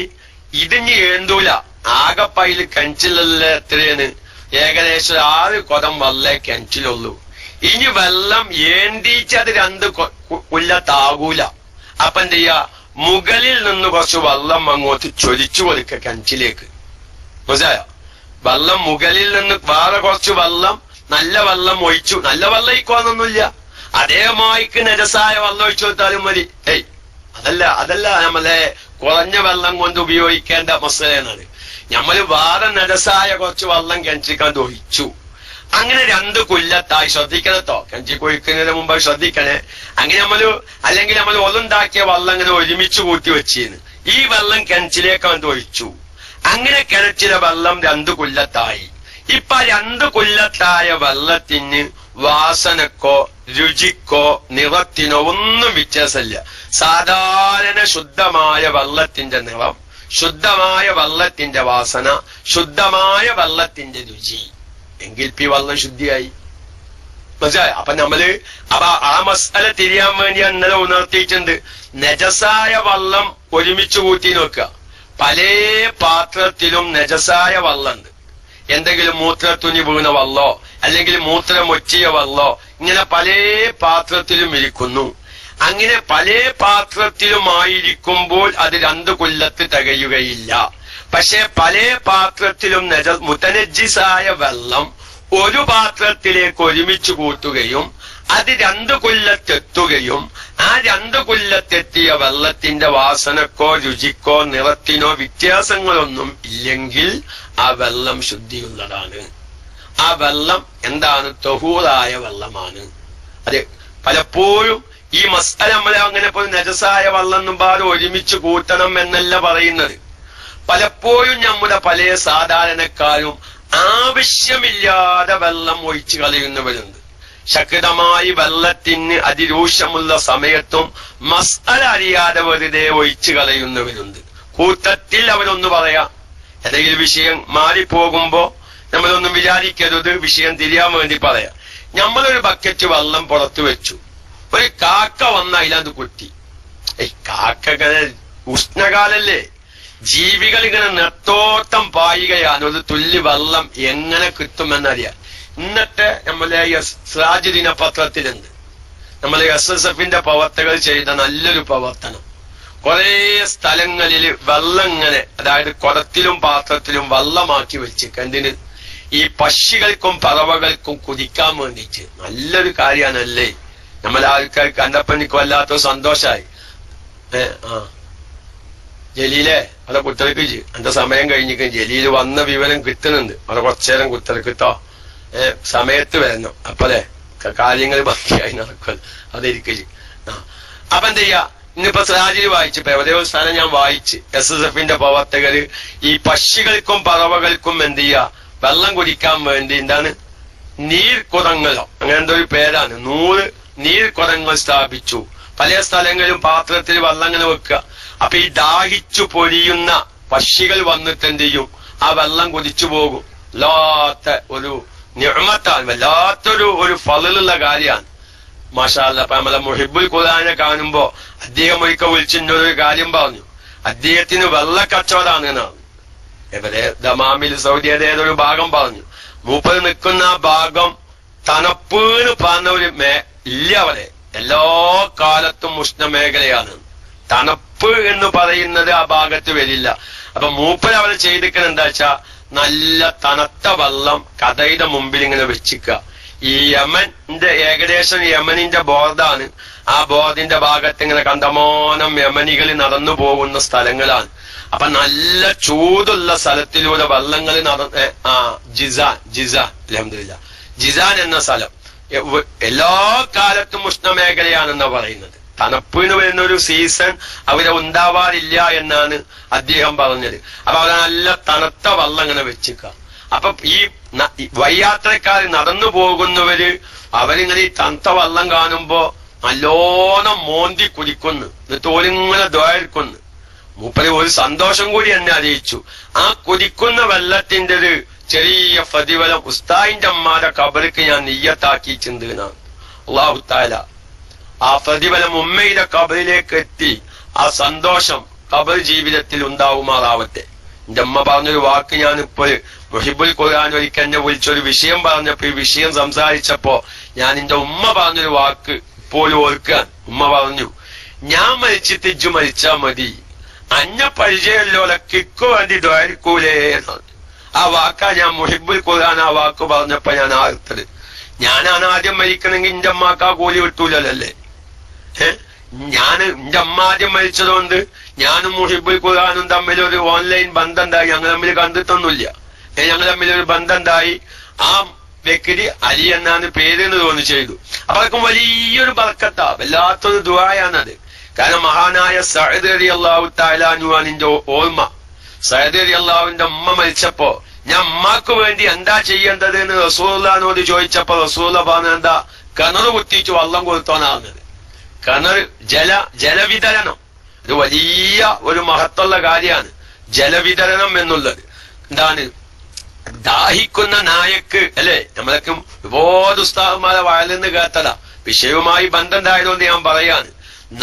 ദാഹിക്കുന്ന നായക്ക് ഒരു വ്യഭിചാരിയായ പെണ്ണ് വെള്ളം കൊടുത്ത കാരണം സ്വർഗം കിട്ടിയ സംഭവം ബനൂ ഇസ്രായേൽക്കാരുടെ കൂട്ടത്തില് ഒരു വേശ്യാവൃത്തിയായ പെണ്ണ് വ്യഭിചാരം കഴിഞ്ഞ് തിരിച്ചു വരുമ്പോ ഒരു നായങ്ങനെ വെള്ളത്തിന് വേണ്ടിയിട്ട് കിണറ്റിന്റെ 4 പുറത്തും കാരണം മന്തിപ്പായുന്നുണ്ട്, നനവുള്ള മണ്ണിങ്ങനെ നക്കി തോർത്തുന്നുണ്ട്.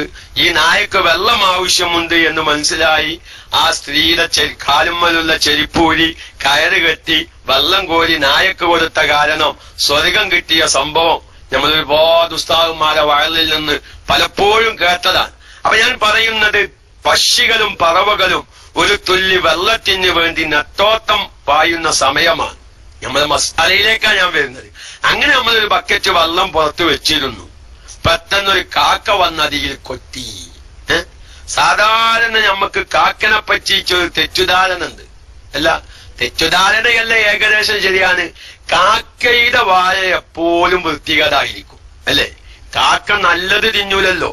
നല്ലത് തിന്നൂലാനല്ല, നല്ലത് തിന്നുന്നത് അപൂർവമായിരിക്കും. കാക്കയുടെ വായ ചിലപ്പോൾ ചത്ത എലിനെ, ഓന്തിനെ, അല്ലെങ്കിൽ കാഷ്ടം പലതും തിന്നുകൊണ്ടിരിക്കുന്ന ഒരു ജീവിയാണ് കാക്ക. ഈ കാക്കയാണ് നമ്മളെ എത്രയോ 4 or 5 വീട് അപ്പുറത്ത് നിന്നൊരു ബക്കറ്റ് വെള്ളം കോരി കൊണ്ടുവന്ന് പെട്ടെന്ന് വീട്ടിന്റെ ഉമ്മലത്തേക്ക് എത്തിയപ്പോ അകത്ത് നിന്ന് എന്തോ ഒരു ശബ്ദം കേട്ടു. വെള്ളം തൽക്കാലം ഉമ്മലപ്പരിമ വെച്ച് നമ്മൾ അകത്തേക്ക് പാഞ്ഞു. തിരിച്ചു വന്നു നോക്കുമ്പോ കാക്ക അതിലിങ്ങനെ വെള്ളം ഇങ്ങനെ കുടിക്കാൻ. എന്നാ ഈ വെള്ളം ഉപയോഗിക്കാൻ പറ്റുമോ? ഇല്ലേ. കാരണം കാക്കന്റെ വായ നജസാണെന്നുള്ളൊരു ധാരണയാണ് നമുക്കുള്ളത്. അത് ഉപയോഗിക്കാൻ പറ്റുമോ ഇല്ലേ എന്ന് ചോദിച്ചാൽ കാക്കയുടെ വായയിൽ നജസുണ്ട് എന്ന് നമുക്ക് ഉറപ്പാണ്. എങ്കിൽ ആ വെള്ളം നജസായിട്ടുണ്ടാവും. ആ വെള്ളം നജസായിട്ടുണ്ടാവും. അല്ല, കാക്കന്റെ വായ നജസായ ഒരു വിവരം നമുക്കില്ല. എങ്ങനെ കാക്കന്റെ വായ നജസാണെന്ന് നമുക്ക് ഉറപ്പാവുക? ഉദാഹരണം പറയാം, നമ്മളൊരു ബക്കറ്റ് വെള്ളം നമ്മുടെ ഉമ്മരത്തി വെച്ചിരുന്നു. കാക്ക അങ്ങേപ്പുറത്തിരുന്നൊരു കാഷ്ടം തിന്നുന്നത് നമ്മൾ കണ്ട്. എതിക്ക് കാക്ക ഒരു ചത്ത എലിനെ കൊത്തി തിന്നുന്നത് നമ്മൾ കണ്ട്, അല്ലെങ്കിൽ കാഷ്ടം തിന്നുന്നത് കണ്ട്. ആ കാഷ്ടം തിന്ന ഉടനെ കാക്ക വന്ന് ഈ ബക്കറ്റും വെള്ളത്തില് തലയിട്ട്. ഉറപ്പാണല്ലോ കാക്കയുടെ വായ നജസായത് നമ്മൾ ഗതിക്ക് കണ്ടതാണ്. ആ വായ വൃത്തിയാക്കാൻ സൗകര്യം കിട്ടുന്നതിന്റെ മുമ്പെയാണ്, വൃത്തിയാക്കാനുള്ള ഒരു ചാൻസ് കിട്ടുന്നതിന്റെ മുമ്പെയാണ് വൃത്തിയാക്കാൻ ചാൻസ് കിട്ടിയെന്ന് ഉറപ്പായിക്കോന്നില്ല മസല. ചാൻസ് കിട്ടി, കാക്കക്ക് കാക്കയുടെ വായ വൃത്തിയാക്കാനുള്ളൊരു ചാൻസ് കിട്ടിയിട്ടുണ്ട് എന്നുള്ളൊരു ധാരണ മതി നമുക്ക്. അത് നിങ്ങൾക്ക് രതിക്കടിരാകുമ്പോ പറയാം. നമുക്ക് ഉദാഹരണം പറയാം, പൂച്ചനെടുത്താൽ നിങ്ങൾക്ക് എളുപ്പം മസാല തിരി. ഒരു പൂച്ച നജസ് തിന്നുന്നത് കണ്ടു. ആ പൂച്ച നേരെ പോയത് പിന്നെ ഒരു പുഴയുടെ ഭാഗത്തേക്കാ. പക്ഷെ ആ പുഴയിൽ പോയി പൂച്ച വെള്ളം കുടിച്ചത് നമ്മൾ കണ്ടിട്ടില്ല. അതാ ഞാൻ പറഞ്ഞ് വായ വൃത്തിയായിക്കണെന്നും നമുക്ക് ഉറപ്പായിക്കോന്നില്ല. പൂച്ച നജസ് തിന്നിട്ട് ഒരു പുഴയുടെ ഭാഗത്തേക്ക് പൂച്ച പോകുന്നത് കണ്ടു. പൂച്ച അവിടെ പോയി പുഴയിൽ നിന്ന് പൂച്ച വെള്ളം കുടിച്ചോ? അത് നമ്മൾ കണ്ടിട്ടില്ല. അത് നമ്മൾ കണ്ടിട്ടില്ല. ആ പൂച്ച അവിടെ പോയിട്ട് ഇങ്ങോട്ട് വരുന്നത് കണ്ടു. അപ്പൊ എന്തിനു സാധ്യതയുണ്ട്? ഈ പൂച്ച നജസ് തിന്നതിനു ശേഷം ആ പുഴയുടെ ഭാഗത്തേക്ക് പോകുന്നത് കണ്ടു. ആ പുഴയുടെ ഭാഗത്തേക്ക് പോയപ്പോൾ ആ പൂച്ച എന്തായിട്ടുണ്ടാവും? ആ പുഴയിൽ നിന്ന് വെള്ളം കുടിച്ചിട്ടുണ്ടാവും. ആ വെള്ളം കുടിച്ച കാരണം പൂച്ചയുടെ വായ വൃത്തിയായിട്ടുണ്ടാവും. അങ്ങനെ വൃത്തിയാവാൻ സാധ്യതയുള്ളതിനു ശേഷമാണ് ഈ പൂച്ച ഈ ബക്കറ്റിൽ തലയിട്ടിട്ടുള്ളത്. അതുകൊണ്ട് വായയുടെ പൂച്ചയുടെ വായ നജസാണെന്ന് നമുക്കിപ്പോൾ ഉറപ്പില്ല. അതുകൊണ്ട് ഈ ബക്കറ്റിലെ വെള്ളത്തിന് കുഴപ്പമില്ല. ഇതൊക്കെ നമുക്ക് ഒരു മസാല പലപ്പോഴും ആവശ്യമായേക്കാം, പല വീടുകളിലും ആവശ്യമായേക്കാം. ആ നിലക്ക് ഒരു മസാല വ്യക്തമായി പഠിക്കുക എന്ന നിലയ്ക്ക് ഞാൻ ആവർത്തിച്ച് പറയാണ്. ചിലപ്പോ ഈ മസാലയിലേക്കൊന്നും ആവശ്യമില്ലാത്ത ഒരുപാട് ഗൾഫേലുണ്ടാവും. ചില ഫാമിലികളിൽ മൊയിലേക്ക് പിരാന്ത, ഇന്റെ പെരയില് 5 കോല് വള്ളാണ് കിണറ്റില്. 5 കോല് വള്ളം ഇങ്ങനെ അടിക്കണേനനുസരിച്ച് ഏന്തുക. പിന്നെ ഇപ്പൊ എന്തിനാ ഞമ്മക്ക് ഈ മസാലാണ്? അതൊക്കെ അത് വിട്ടാലി മക്കളെ, അതൊക്കെ ഇങ്ങനെ അത് വിട്ടാലി ആ വള്ളാണ്ട് കീപ്പത്ത് പോവാൻ യാതൊരു പ്രയാസമില്ല. എത്ര അനുഭവങ്ങള് അല്ലേ? ഇഷ്ടംപോലെ വള്ളമുള്ള കിണറുകളൊക്കെയും പച്ച വറ്റി വരണ്ട് ആ വീട്ടുകാര് വെള്ളം ഏറ്റിക്കൊണ്ടുവരുന്നത് ഇഷ്ടംപോലെ നമ്മൾ കണ്ടിട്ടുണ്ട്. ഒരു മസാല നമ്മൾ പഠിക്കുമ്പോ ഇപ്പൊ നമുക്ക് ആവശ്യമുണ്ടോ ഇല്ലേ എന്നത് നമ്മൾ നോക്കാതെ പലപ്പോഴും എന്റെ ജീവിതത്തിൽ വന്നേക്കാം, എന്റെ ജീവിതത്തിൽ വന്നില്ലെങ്കിൽ ആവശ്യമുള്ളവർക്ക് പറഞ്ഞു മനസ്സിലാക്കി കൊടുക്കാം എന്ന നിലയ്ക്ക് നിങ്ങൾ മസാല ശ്രദ്ധിക്കുക. കാരണം വെള്ളത്തിന് ഇഷ്ടംപോലെ വെള്ളമുള്ള വീട്ടുകാർക്കൊന്നും ഇത് അത്ര അത് മണ്ടേ കയറിക്കോണം എന്നില്ല. അവ ഏതായിരുന്നാലും ഞാൻ പറയുന്നത്, അപ്പൊ ആ പൂച്ച പുഴയുടെ ഭാഗത്തേക്ക് പോയി പൂച്ച വെള്ളം കുടിക്കുന്നതൊന്നും നമ്മൾ കണ്ടിട്ടില്ല. പക്ഷെ സാധ്യത ഉണ്ടല്ലോ. എന്തിനു സാധ്യത? പുഴയുടെ ഭാഗത്തേക്ക് പൂച്ച പോയില്ലേ, അപ്പൊ ആ പുഴയില് പൂച്ച വെള്ളം കുടിച്ചിട്ടുണ്ടാവും. അത് കാരണം പൂച്ചയുടെ വായ വൃത്തിയായിട്ടുണ്ട്.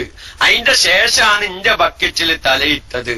അതുകൊണ്ട് ആ ബക്കറ്റിലെ വെള്ളം ശുദ്ധിയുള്ളതാണ്. അത് ഒഴിവാക്കേണ്ട ആവശ്യമില്ല. അതുകൊണ്ട് കുളിക്കാം, ഒന്നുണ്ടാക്കാം, അതുപോലെ തന്നെ എല്ലാം ചെയ്യാം.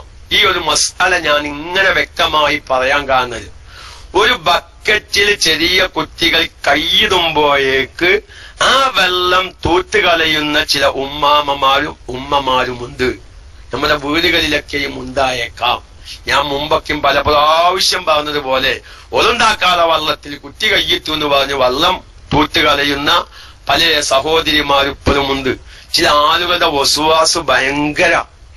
ഞാനിപ്പോ ആളൊന്നും പറയുന്നില്ല. അവസാനം ഞാൻ അദ്ദേഹത്തോട് സംസാരിച്ച് മടുത്ത് ഞാൻ ഇപ്പൊ ഫോൺ എടുക്കലില്ല. ഇപ്പൊ നൗഷാദ് അലി കൈപ്പുറത്തിന്റെ ഫോണിലേക്കാണ് അദ്ദേഹം വിളിക്കാറുള്ളത്. ഏതെങ്കിലും നിലക്ക് അദ്ദേഹം എന്റെ ഈ ക്ലാസ് കേൾക്കണമെങ്കിൽ അദ്ദേഹം കൂടി ഒന്ന് അറിയാൻ വേണ്ടിയിട്ടാണ് അത് പറയുന്നത്. എന്ത് വസ്വാസിച്ചിട്ടാ ഇപ്പൊ അയാൾ അവസാനം ഫോൺ എടുക്കണില്ല എന്ന് കണ്ടപ്പോ നൗഷാദ് അലി കൈപ്പുറത്തിന്റെ അതിലേക്ക് വാട്സാപ്പിൽ അയാൾ ഒരു ചോദ്യം വിട്ടിക്ക, അല്ല ഈ പുറത്തുകൂടെ നായ ഇങ്ങനെ നടക്കണില്ലേ, അപ്പൊ ആ നായ ചൗത്യം വന്നുമ്പോ പിന്നെ നമ്മൾ ചൗത്തൽ വരൂലേ, അപ്പൊ കാലി ഏകോത്തം കഴുകണമൊക്കെയാണ്. എന്താ അതൊക്കെ ഒരു വസ്വാസ്. അള്ളാഹു കാത്ത് രക്ഷിക്കട്ടെ. എന്റെ പ്രിയപ്പെട്ടവരെ, ഫിഖിന്റെ കിതാബ് നോക്കിയാൽ കാണാം വസ്വാസുള്ളവർക്ക് ഉപകരിക്കുന്ന കുറെ മസാലകള്. അതേപ്പോ നമുക്ക് പരസ്യമായിട്ടൊന്നും അങ്ങനെ പറയാൻ പറ്റി പോകുന്നില്ല. ഫത്തുവിലെല്ലാം പോലത്തെ ഫിഖിന്റെ കിതാബ് നോക്കിയാൽ വളരെ വ്യക്തമായിട്ട് കാണാം. എന്ത് വസുവാസുള്ളവർക്ക് ഉപകരിക്കുന്ന ചില കാര്യങ്ങൾ. കാരണം ചിലവർക്ക് അതൊരു വസുവാസ് ഒരു പ്രകൃതിയായി തീരും. ഈ വസുവാസുള്ളവരെ പരിഗണിക്കാൻ പാടില്ല എന്നാണ് മസല. വസുവാസുള്ള ആൾക്കാരെ ഒരു വിലയും കൽപ്പിക്കരുതെന്നാണ്. അത് തിരിയാൻ ഞങ്ങൾക്ക് അതിന്റെ ഏതെങ്കിലും ഒരു മസല പറയാം. അതൊക്കെ നമുക്ക് നമ്മളെ വിഷയവുമായി ബന്ധമില്ലാത്തതാണെങ്കിൽ ചില മസാലകൾ തിരിയാൻ വേണ്ടി പറയാം. ഇപ്പൊ ഒരാള് പള്ളി നിസ്കരിക്കാണ്, ളുഹ്ർ നിസ്കരിക്കാണ്. അപ്പൊ വേറൊരാള് ജമാഅത്ത് ഉദ്ദേശിച്ച് പള്ളിയിലേക്ക് കടന്നു വരുന്നുണ്ട്. പള്ളിയിലേക്ക് കടന്നു വരുന്നുണ്ടെങ്കിൽ അയാൾക്ക് ജമാഅത്ത് കിട്ടാൻ വേണ്ടി അവസാനത്തെ റക്അത്തിൽ റുക്കൂയിലാണെങ്കിൽ ഇമാമ് കുറച്ചേരം അവിടെ റുക്കൂയിൽ പ്രതീക്ഷിക്കണം. കാരണം റുക്കൂ കഴിഞ്ഞാൽ പോലും റക്അത്ത് പൂർണ്ണമായും കിട്ടൂലല്ലോ. അല്ല, അവസാനത്തെ അത്തഹിയ്യാത്തിലാണെങ്കിൽ കുറച്ചേരം സലാം വീട്ടാതെ പ്രതീക്ഷിക്കുക. മൂപ്പരിത് വന്ന് ഒതുണ്ടാക്കി വന്നോട്ടെ, എന്നിട്ട് ഈ ജമാഅത്തിൽ ഒന്ന് പങ്കെടുത്ത് അദ്ദേഹത്തിനും ഒരു ജമാഅത്തിന്റെ കൂലി കിട്ടട്ടെ. അത് പ്രത്യേക സുന്നത്താണ് നിസ്കരിക്കുന്ന ഇമാമിന്. ഇനി ഒറ്റക്ക് നിസ്കരിക്കുകയാണെങ്കിലും ജമാഅത്തായി നിസ്കരിക്കുകയാണെങ്കിലും ആ വരുന്ന വ്യക്തിക്ക് കൂടി ഒരു ജമാഅത്ത് കിട്ടാൻ വേണ്ടി നിസ്കാരം കുറച്ച് പിന്തിപ്പിക്കുക. അത്തഹിയ്യാത്തിലാണെങ്കിൽ കുറച്ചേരം സലാം വീട്ടാതിരിക്കുക. അവസാനത്തെ റക്അത്തിൽ റുക്കൂയിലാണെങ്കിൽ എന്താക്കുക, അവരെ എന്താണ് കുറച്ചേരം റുക്കൂ നീട്ടുക, മറ്റോർക്ക് ജമാഅത്ത് കിട്ടാൻ വേണ്ടി. പക്ഷെ ഇവനിക്കറിയാം വരുന്ന ആള് വസുവാസിന്റെ ആളാണ്. ഈ വ്യക്തി ഇമാമം ഇങ്ങനെ റുക്കോയില് ഇവൻ തക്ബീറത്തുൽ ഇഹ്റാം ചൊല്ലിച്ച് റുക്കോയില് വരത്തേച്ചിട്ട് ഇങ്ങനെ കാത്തിക്കുമ്പോ അല്ലാ അല്ലാ ഇവ ഈ അള്ളാന്ന് വെച്ചിട്ട് കുത്തക്ക പോയി പനിവക്കടാനാണ്. പോയി പനിവക്കടാണ് നിസ്കാരത്തിൽ പറയുന്നത് കേട്ടോ. കാത്ത് പറഞ്ഞത് കാലം ബാത്തിലാവും. ഓനെ കാത്തു നിൽക്കരുത്, അന്നെ കാത്ത് കാണിക്ക് ജമാഅത്ത് വാനം കിട്ടിയാൽ മതി എന്നാണ് അവസരം. ഇബന്റെ വസ്വാസ് കയ്യോല ഇബന്റെ തക്ബീറത്തുൽ ഇഹ്റാം കെട്ടി ശരിയാവോലെ ഇബൻ റുക്കോയിലിക്ക. പിന്നെ ഇബനെ വെച്ച എല്ലിന്റെ ഡോക്ടറെ കാണിക്കേണ്ടി വരും. ഇബൻ തക്ബീറത്തുൽ ഇഹ്റാം ചൊല്ലിച്ച് റുക്കോയിലേക്ക് വരുവോളം റുക്കോയിലിരുന്ന ഈ പാവം ഇമാമിനെ വെച്ച എല്ലിന്റെ ഡോക്ടറെയും കാണിക്കേണ്ടി വരും, മുതുക് കളഞ്ഞിട്ട്. അപ്പൊ അത് വസ്വാസ് ഉള്ളവരെ പരിഗണിക്കാൻ പാടില്ല എന്നാണ് വസ്സല. വസ്വാസ് ഉള്ളവരെ വസ്വാസ് വരാതിരിക്കാനുള്ള കാര്യങ്ങൾ ചെയ്യണം. അപ്പൊ ഞാൻ പറയുന്നത് പലവരും ഈ വസ്വാസിന്റെ ആൾക്കാരുണ്ട്. ഞാൻ ആളെ പറയുന്നില്ല. ചില ആൾക്കാരൊക്കെ തുഞ്ഞുംകുപ്പായൊക്കെ തിരുമ്പുമ്പോ സുബ്ഹാനല്ലാഹ് അവർക്ക് പോയാൽ തന്നെ തിരുമ്പിയാൽ ശരിയാവുള്ളൂ. അങ്ങനെയൊക്കെയുള്ള ചില ആളുകളുണ്ട്. അതൊക്കെ നമ്മൾ വ്യക്തമായി മനസ്സിലാക്കിയിട്ടില്ലെങ്കിൽ പലപ്പോഴും നമ്മുടെ അമിതമായ വെള്ളം, ആവശ്യമില്ലാതെ വെള്ളം ചെലവാക്കുന്ന ഒരു സാഹചര്യങ്ങൾ എത്തും. അപ്പൊ ഞാൻ പറയുന്നത് ഈ വെള്ളം, ഈ പൂച്ച ഇങ്ങനെ പുഴയുടെ ഭാഗത്തേക്ക് പോയി, പുഴയുടെ ഭാഗത്ത് പോയി വെള്ളം കുടിച്ചതൊന്നും നമ്മൾ കണ്ടിട്ടില്ല. പക്ഷെ പുഴയുടെ ഭാഗത്തേക്ക് പൂച്ച പോയപ്പോ വെള്ളം കുടിക്കാൻ സാധ്യതയുണ്ട്. അപ്പൊ അത് കാരണം പൂച്ചയുടെ വായ വൃത്തിയായിട്ടുണ്ടാകും. അതിനു ശേഷമാണ് ഈ ബക്കറ്റിൽ തലയിട്ടത്. അപ്പൊ അതുകൊണ്ട് ഈ ബക്കറ്റിലെ വെള്ളം നജസല്ല. നേരെ മറിച്ച് പൂച്ച നജസ് തിന്നുന്നത് നേരിട്ട് കണ്ടു, കാക്ക നജസ് തിന്നുന്നത് നേരിട്ട് കണ്ടു. ആ നേരിട്ട് പിന്നെ കാക്ക വന്ന് ഇതിലാണ് തലയിട്ടത്, അല്ലെങ്കിൽ പൂച്ച തലയിട്ടത്. അപ്പൊ പൂച്ചയുടെ അല്ലെങ്കിൽ കാക്കയുടെ വായയിൽ നജസാണ്. ആ നജസ് ഈ കുറഞ്ഞ വെള്ളത്തിൽ ആയിട്ടുണ്ട് എന്ന് ഉറപ്പാ. അതുകൊണ്ടാണല്ലോ വസ്വാസ് പോകാൻ ഞാൻ ഒന്നും കൂടി പറയാം. മുമ്പൊരിക്കൽ പറഞ്ഞിട്ടുണ്ട്. മുമ്പ് എവിടെയോ റെക്കോർഡ് ചെയ്ത ക്ലാസ് ഒരിക്കൽ ഈ ക്ലാസ് റൂമിൽ പ്ലേ ചെയ്യിപ്പിച്ചിട്ടുമുണ്ട്. നമ്മള് ഈ നായ ബക്കറ്റിൽ തലയിട്ട് വെള്ളം നജസായി എന്ന് ഉറപ്പാവണമെങ്കിൽ വെള്ളത്തിൽ നിന്ന് തല പൊന്തിക്കുന്നത് കാണണം. വെള്ളത്തിൽ നിന്ന് നായയുടെ തല പൊന്തുന്നത് കാണണം. ബക്കറ്റിന്റെ മുകളിൽ നിന്ന് നായ തല പൊന്തിക്കുന്നത് കണ്ടു, ബക്കറ്റിന്റെ അടുത്ത് കൂടെ നായ പോകുന്നത് കണ്ടു, അല്ലെങ്കിൽ മൂടി വെച്ച ബസ്സി വെള്ളം ഒന്നും ചാടാതിരിക്കാൻ വേണ്ടി മൂടി വെച്ചിരുന്നു. അതും ഞാൻ സാന്ദർഭികമായി സഹോദരിമാരോട് പറയാൻ, ഒരു വെള്ളപാത്രവും തുറന്നു വെക്കാൻ പാടില്ലാണ് റസൂലുള്ളാഹിന്റെ പ്രത്യേകമായ കൽപ്പന. പ്രത്യേകിച്ച് വേനൽക്കാലത്തൊക്കെ നമ്മള് ഇഷ്ടംപോലെ വെള്ളം കൊണ്ടുവരും അല്ലെ. ഒരു 10ഉം 15ഉം കുടത്തിലൊക്കെ വെള്ളം ശേഖരിച്ച് വെക്കുന്നവരുണ്ടാവും. പല സ്ഥലങ്ങളിലും 2 ദിവസം 3 ദിവസം കൂടുമ്പോൾ ലോറിയും വെള്ളം വന്ന് വെള്ളം പൊരിച്ചു വെക്കും ചെറിയ ചെറിയ പാത്രത്തിൽ. പക്ഷെ നമ്മൾ എത്ര പാത്രം ഉണ്ടെങ്കിലും അതൊന്ന് മൂടി വെക്കണം. ഒന്നുമില്ലെങ്കിൽ ഒരു ഇലയെങ്കിലും മൂടി വെക്കുക. അതിനുസ്താരെ ഇപ്പൊ അതിനായിട്ട് ഇപ്പൊ ബസ് വാങ്ങണ്ടേ, അതിനായിട്ട് ഇപ്പൊ പാത്രങ്ങളിൽ ഒരു 10-15 കുടത്തിൽ വെള്ളം പൊരിച്ചു വെച്ചിക്കുക. ഈ 15 കുടം മൂടി വെക്കണമെങ്കിൽ ഇനിയിപ്പൊ അതിനൊരു പ്ലേറ്റേല് വേറെ വാങ്ങണ്ടേ. അത് വേണ്ട. നല്ല വൃത്തിയുള്ള ഇല പൊട്ടിക്കുക, അല്ലെങ്കിൽ നല്ല കടലാസ് വെക്കുക, എന്നിട്ട് അതിന്റെ മേലെ ചെറിയ മണിക്കല്ല് വെച്ചാൽ മതി. ഒരിക്കൽ മഹാനായ നബി സല്ലല്ലാഹു അലൈഹി വസല്ലമ തങ്ങള് പറഞ്ഞു, പാത്രം നിങ്ങൾ മൂടി വെക്കണം. ഇനി മൂടി വെക്കാൻ പാത്രമില്ലെങ്കിൽ ഒരു കൊല്ലിക്കഷ്ണമെങ്കിലും ഇങ്ങനെ വിലങ്ങനെ വെക്കുക ആ പാത്രത്തിന്റെ മേലെ. അങ്ങനെ ഒരു സഹാബി അത് ചെയ്തു. മൂടി വെക്കാൻ പാത്രമില്ലാത്ത കാരണം റസൂലുള്ള പറഞ്ഞ രൂപത്തിൽ ഒരു വടി ഇങ്ങനെ ഉണ്ടാക്കി വിലങ്ങനെ വെച്ചു. അങ്ങനെ ആ സഹാബി പിന്നൊരിക്കൽ ചെന്ന് നോക്കുമ്പോ ഒരു സർപ്പം ഈ വടിമ ഇങ്ങനെ ചുറ്റിച്ച് ഇങ്ങനെ കിടക്കുന്നുണ്ട്. അതുകൊണ്ട് റസൂലുള്ളാന്റെ ആ വാക്കിന്റെ ഒരു പൗറാണത്. റസൂലുള്ളാന്റെ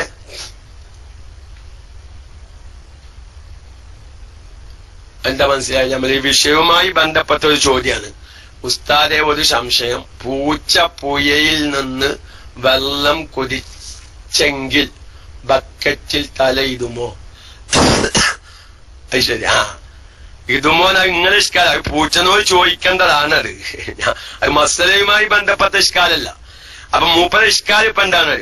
പൂച്ച പുഴയിൽ നിന്ന്, നല്ല ശ്രദ്ധിക്കണം, പൂച്ച പുഴയിൽ നിന്ന് വെള്ളം കുടിച്ചിട്ടുണ്ടെങ്കിൽ പിന്നെ ഈ ബക്കറ്റിൽ തലയിടുമോ?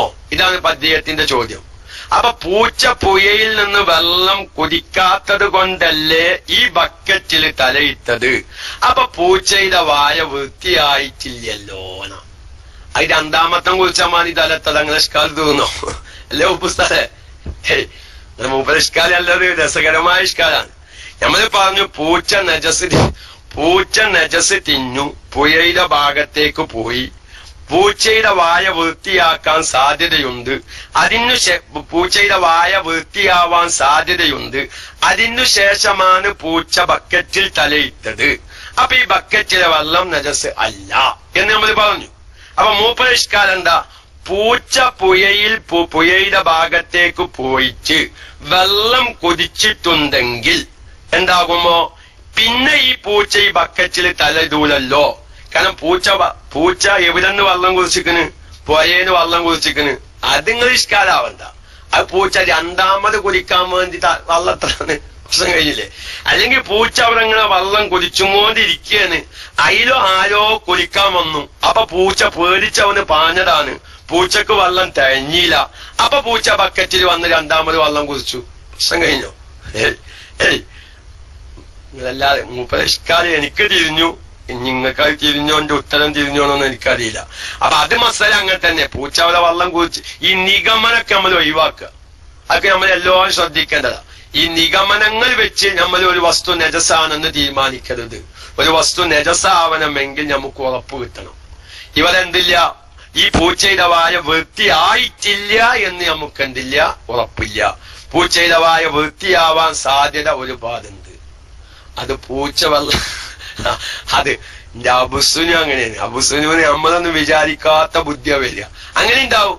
പൂച്ച വെള്ളം തണുപ്പുണ്ടോ എന്ന് നോക്കിയതാവും. അങ്ങനെയും തലതാ. ഈ വെള്ളം തണുപ്പുണ്ടോ നോക്കാൻ വേണ്ടി തലത്തതാവും. അപ്പൊ നമ്മൾ ഈ തലയിട്ടു എന്നത് എന്തിന്റെ അടയാളമല്ല, പൂച്ച പുഴേന്ന് വെള്ളം കുടിച്ചിട്ടില്ല എന്നതിന്റെ അടയാളമായി കൂട്ടാൻ പറ്റൂല. അപ്പൊ ഏതായിരുന്നാലും ഞാൻ പറയട്ടെ, എന്ത് നമ്മള് ഈ നായ പോലത്തത് അതല്ല പറഞ്ഞത്. റസൂലുള്ള പറഞ്ഞുണ്ട്, നിങ്ങൾക്ക് മൂടി വെക്കാൻ പാത്രമില്ലെങ്കിൽ ഒരു കൊല്ലിക്കഷ്ണമെങ്കിലും ഇങ്ങനെ വിലങ്ങനെ വെക്കാനാണ്. ഈ സഹാബി അങ്ങനെ ചെയ്തു. ആ പിന്നൊരിക്കൽ ചെന്ന് നോക്കുമ്പോ ഈ സഹാബിയുടെ കൊടത്തിന്റെ മുകളിൽ വെച്ച വിലങ്ങിനെ വെച്ച വടിയില്ലേ, ഈ വടിമന്തി ഒരു പാമ്പ് ഇങ്ങനെ ചിറ്റിക്കിടക്കുന്നു. അപ്പോഴാണ് റസൂലുള്ളാന്റെ വാക്കിന്റെ ഗൗരവം മനസ്സിലായി. ഞാൻ ആ വടി വെച്ചിട്ടില്ലായിരുന്നുവെങ്കിൽ ഈ പാമ്പ് എവിടെയായിരിക്കും? ഈ വെള്ളത്തിൽ ചാടിയിട്ടുണ്ടാവും. ആ വെള്ളം എനിക്ക് ഉപയോഗിക്കാൻ പറ്റാത്തൊരവസ്ഥ വരും, അല്ലെങ്കിൽ ഉപയോഗിക്കാൻ ഒരു പ്രയാസം തോന്നും. നേരെ മറിച്ച് ആ വടി വെച്ചത് കൊണ്ട് ആ ജന്തു ഈ വടിമ ചുറ്റിക്കുലുങ്ങി അവിടെ കടന്നു. അതാണ് റസൂലുള്ളാഹി പറഞ്ഞത്, മൂടി വെക്കാൻ പാത്രമില്ലെങ്കിൽ ഒരു കൊല്ലിക്കഷ്ണമെങ്കിലും നിങ്ങൾ വിലങ്ങനെ വെക്കണം. എന്റെ പ്രിയപ്പെട്ട സഹോദരന്മാരോട്, ചുറ്റുഭാഗത്തിൽ നിന്ന് വെള്ളം ശേഖരിച്ചു വെക്കുന്ന വീട്ടുകാരുണ്ടാവും. അവർ ഈ രണ്ട് കാര്യവും ശ്രദ്ധിക്കണം. ഒന്ന്, ഞാൻ നേരത്തെ ക്ലാസിന്റെ തുടക്കത്തിൽ പറഞ്ഞ കാര്യം, തണുപ്പ് കിട്ടാൻ വേണ്ടി ഇഴജന്തുക്കൾ തണുപ്പന്വേഷിച്ച് നടക്കും. നമ്മൾ കൊടം വെള്ളം വെച്ചിട്ടുണ്ടാകും. ആ തണുപ്പ് എന്നും കിട്ടുന്ന ഒരു കിട്ടുമെന്നറിഞ്ഞ പാമ്പ് അതിന്റെ അടിയിൽ വന്ന് ചുരുണ്ട് കിടക്കുന്നുണ്ടാവും. അത് പാമ്പിനെ കുറിച്ച് പഠനം നടത്തിയവർ പറഞ്ഞതാണ്, ഫിഖിന്റെ കിതാബിലുള്ള വിഷയമല്ല. അതേമാതിരിക്കുന്ന വെള്ളം മൂടി വെക്കാതിരുന്നാൽ ചിലപ്പോൾ മത്സ്യ ജന്തുക്കളും അത് വെള്ളത്തിലേക്കൊക്കെ ചാടാൻ അത് കാരണമാകും. അതുകൊണ്ട് പാത്രം വെക്കുന്ന സ്ഥലം ഈ ജന്തുക്കളെ തൊട്ട് ശ്രദ്ധിക്കുക. മറ്റു വസ്തുക്കൾ വെള്ളത്തിലേക്ക് ചാടാതിരിക്കാൻ ഒന്നുമില്ലെങ്കിൽ ഒരു കടലാസ് കൊണ്ടെങ്കിലും മൂടി വെക്കുക, അല്ലെങ്കിൽ ഒരു കൊല്ലിക്കഷ്ണമെങ്കിലും വിലങ്ങിനെ വെക്കുക. അപ്പൊ ഏതായിരുന്നാലും ഞാൻ പറയുന്നത്, അങ്ങനെ നമ്മൾ പാത്രം മൂടി വെച്ചിക്കണ്, പക്ഷെ പാത്രം തുറന്ന് കിടക്കുന്നു. പാത്രം തുറന്ന് കിടക്കുന്നുണ്ട്, പക്ഷെ ഒരു നായ അയക്കൂല അത് പോകുന്നതും കണ്ടു. അപ്പൊ നമ്മളിങ്ങനെ കൂട്ടി വായിച്ചു, ഞാൻ ഈ വെള്ളം മൂടി വെച്ചതാണല്ലോ, ആ മൂടി വെച്ച പ്ലേറ്റ് അല്ലെങ്കിൽ ബസി കീപ്പോട്ട് വീണിരിക്കുന്നു, നായ തീക്കൂടെ പോകും ചെയ്തിരിക്കുന്നു. ഇതെല്ലതും പാടെ കൂട്ടി വായിച്ചു നോക്കുമ്പോ നായ ഈ ബക്കറ്റുമ്പോ തൊട്ടിട്ടുണ്ടാവും. അതൊക്കെ നമ്മളെ കൂട്ടി വായിക്കല. വാസ്തവത്തിൽ നമ്മൾ ആ നായനെ പറ്റി ഇല്ലാത്തത് കരുതലാവും. ആ നായ സംഗതി നായയാണെങ്കിൽ ആ നായ വഹിക്കുന്ന ചിന്തിച്ചല്ല. ചിലപ്പോ ഈ ബസ് എന്താകും, നമ്മൾ മൂടി വെച്ച കാറ്റിനും വീണതായിരിക്കാം. അപ്പൊ നമ്മൾ രതിക്ക് നായ ബക്കറ്റ് വെള്ളത്തിൽ നിന്ന് തല പൊന്തിക്കുന്നത് കാണുമ്പോഴാണ് ആ വെള്ളം നജസാണെന്നുള്ള നിയമം വരിക. അതല്ലാതെ ഒരിക്കലും ഒരു നായ എടുത്തുകൂടെ പോയി എന്നതിന്റെ പേരിലൊന്നും വെള്ളം നജസാവുകയില്ല. അപ്പൊ ഏതായിരുന്നാലും നമ്മളിങ്ങനെ പറഞ്ഞു വന്നത്, കിണറ്റിലെ വെള്ളം നമ്മൾ നജസാവുമ്പോ അവർ പ്രത്യേകം ശ്രദ്ധിക്കണം. 2 കൊല്ലത്തു തികയാത്ത വെള്ളമാണ് കിണറ്റിലെ വെള്ളം. ആ വെള്ളം നജസായാൽ ആ വെള്ളം മുക്കി ഒഴിവാക്കിയത് കൊണ്ട് മാത്രം കിണർ ശുദ്ധിയാകുകയില്ല.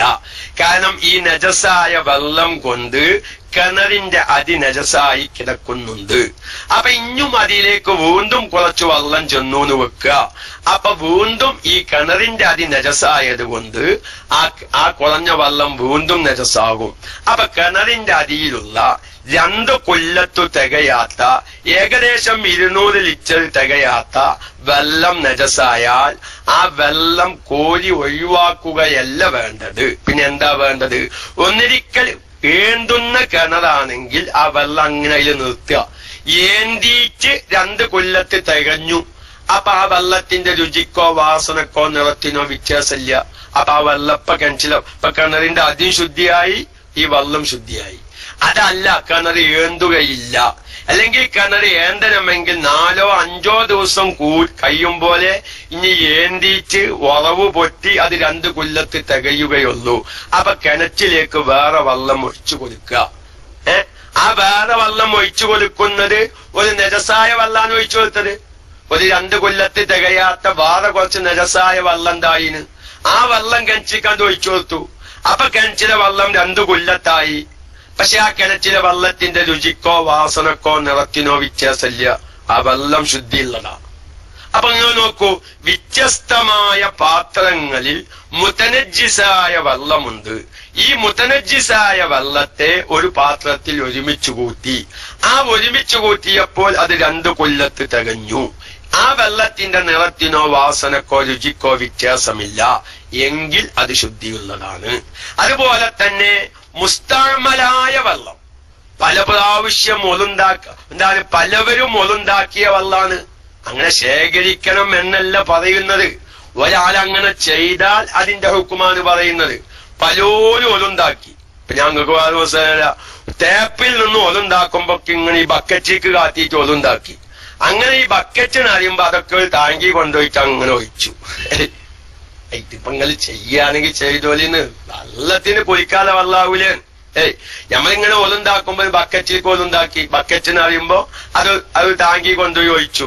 അങ്ങനെ കുറെ ആൾക്കാർ ഒലുണ്ടാക്കിയ വെള്ളം താങ്കിക്ക് അങ്ങനെ ഒഴിച്ചു നോക്കുമ്പോ ഏകദേശം 200 ലിറ്റർ വെള്ളമായി. ഒലുണ്ടാക്കി വെച്ചിട്ട് വെള്ളത്തിൽ തന്നെ ഇപ്പൊ തുപ്പന്താന്ന് വെച്ചാ പോലെ. അങ്ങനെ 200 ലിറ്റർ വെള്ളം കഴിഞ്ഞു. ആ വെള്ളം ഒരു കുഴപ്പമില്ല, നിറത്തിന് വ്യത്യാസമില്ല, വാസനയ്ക്ക് വ്യത്യാസമില്ല, രുചിക്ക് വ്യത്യാസമില്ല. ആ വെള്ളം എന്താണ്? ശുദ്ധിയുള്ള വെള്ളം.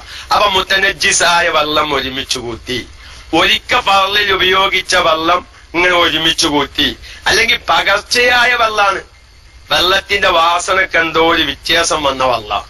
അങ്ങനെ പല ബക്കറ്റിലും വെള്ളത്തിന്റെ വാസനക്ക് വ്യത്യാസം വന്ന വെള്ളമുണ്ട്. ഇതെല്ലാം പോലെ ഒരു ബക്കറ്റിൽ ഒരുമിച്ച് കൂട്ടി. അപ്പൊ 2 കൊല്ലത്ത് തികഞ്ഞു. പക്ഷെ ഇപ്പൊ ആ വെള്ളത്തിന്റെ വാസനക്ക് ഒരു കുഴപ്പമില്ല.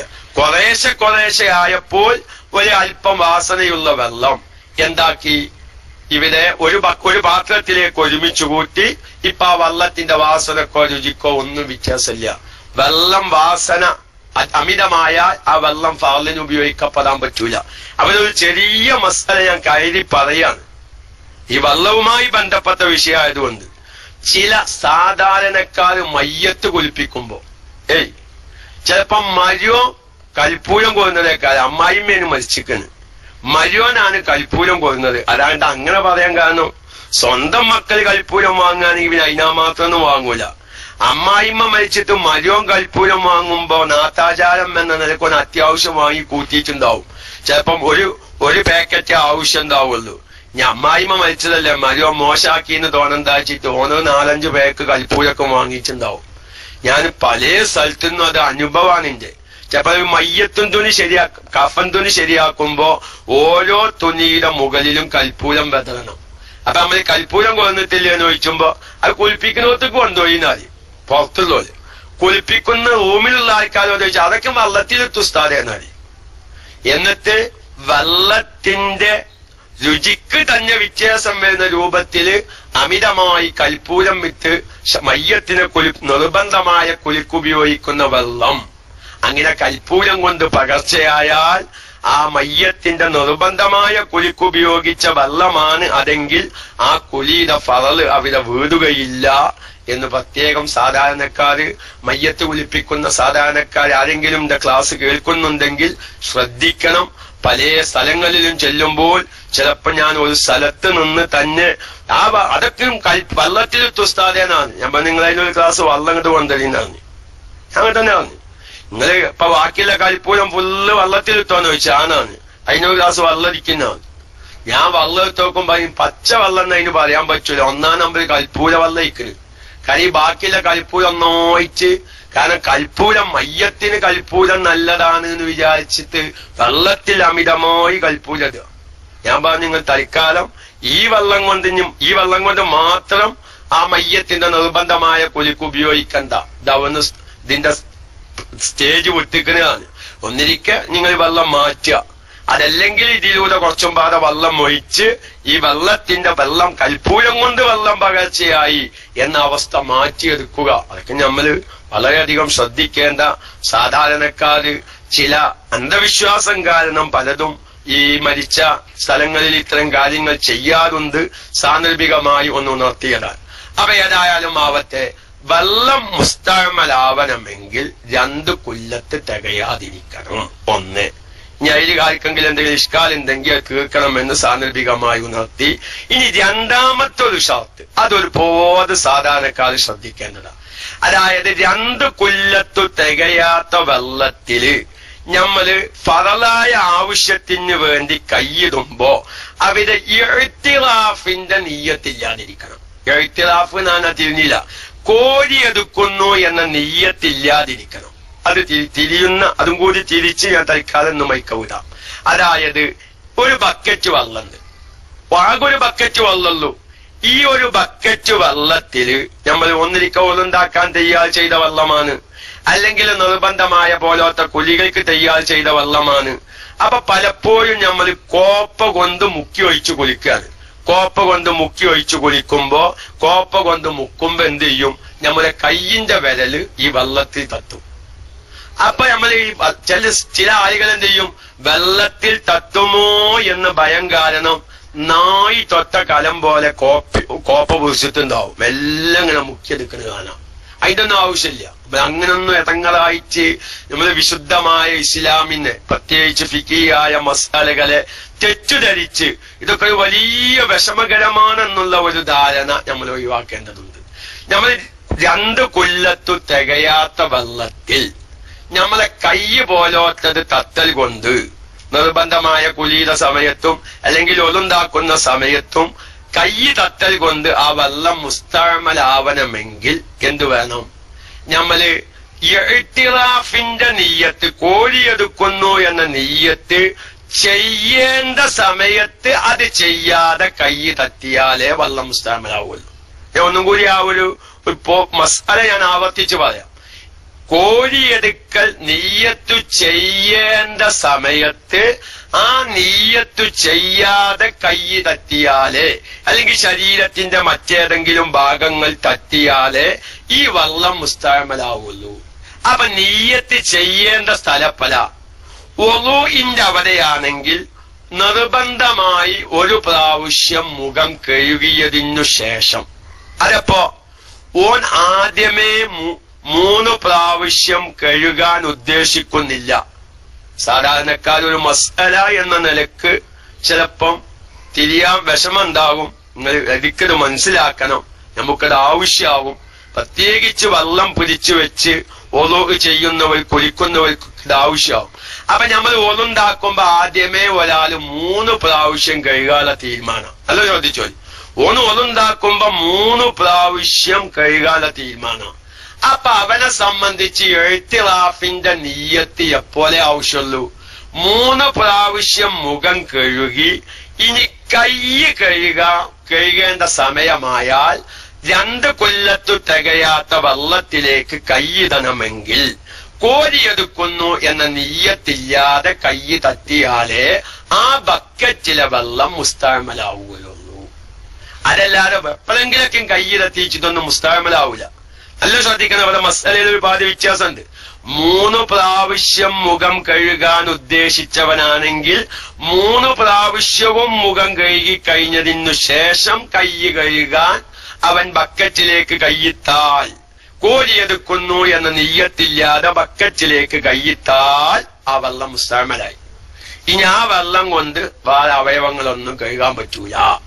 നേരെ മറിച്ച് 3 പ്രാവശ്യം മുഖം കഴുകാൻ ഉദ്ദേശിച്ചവൻ എന്ത് ചെയ്തു?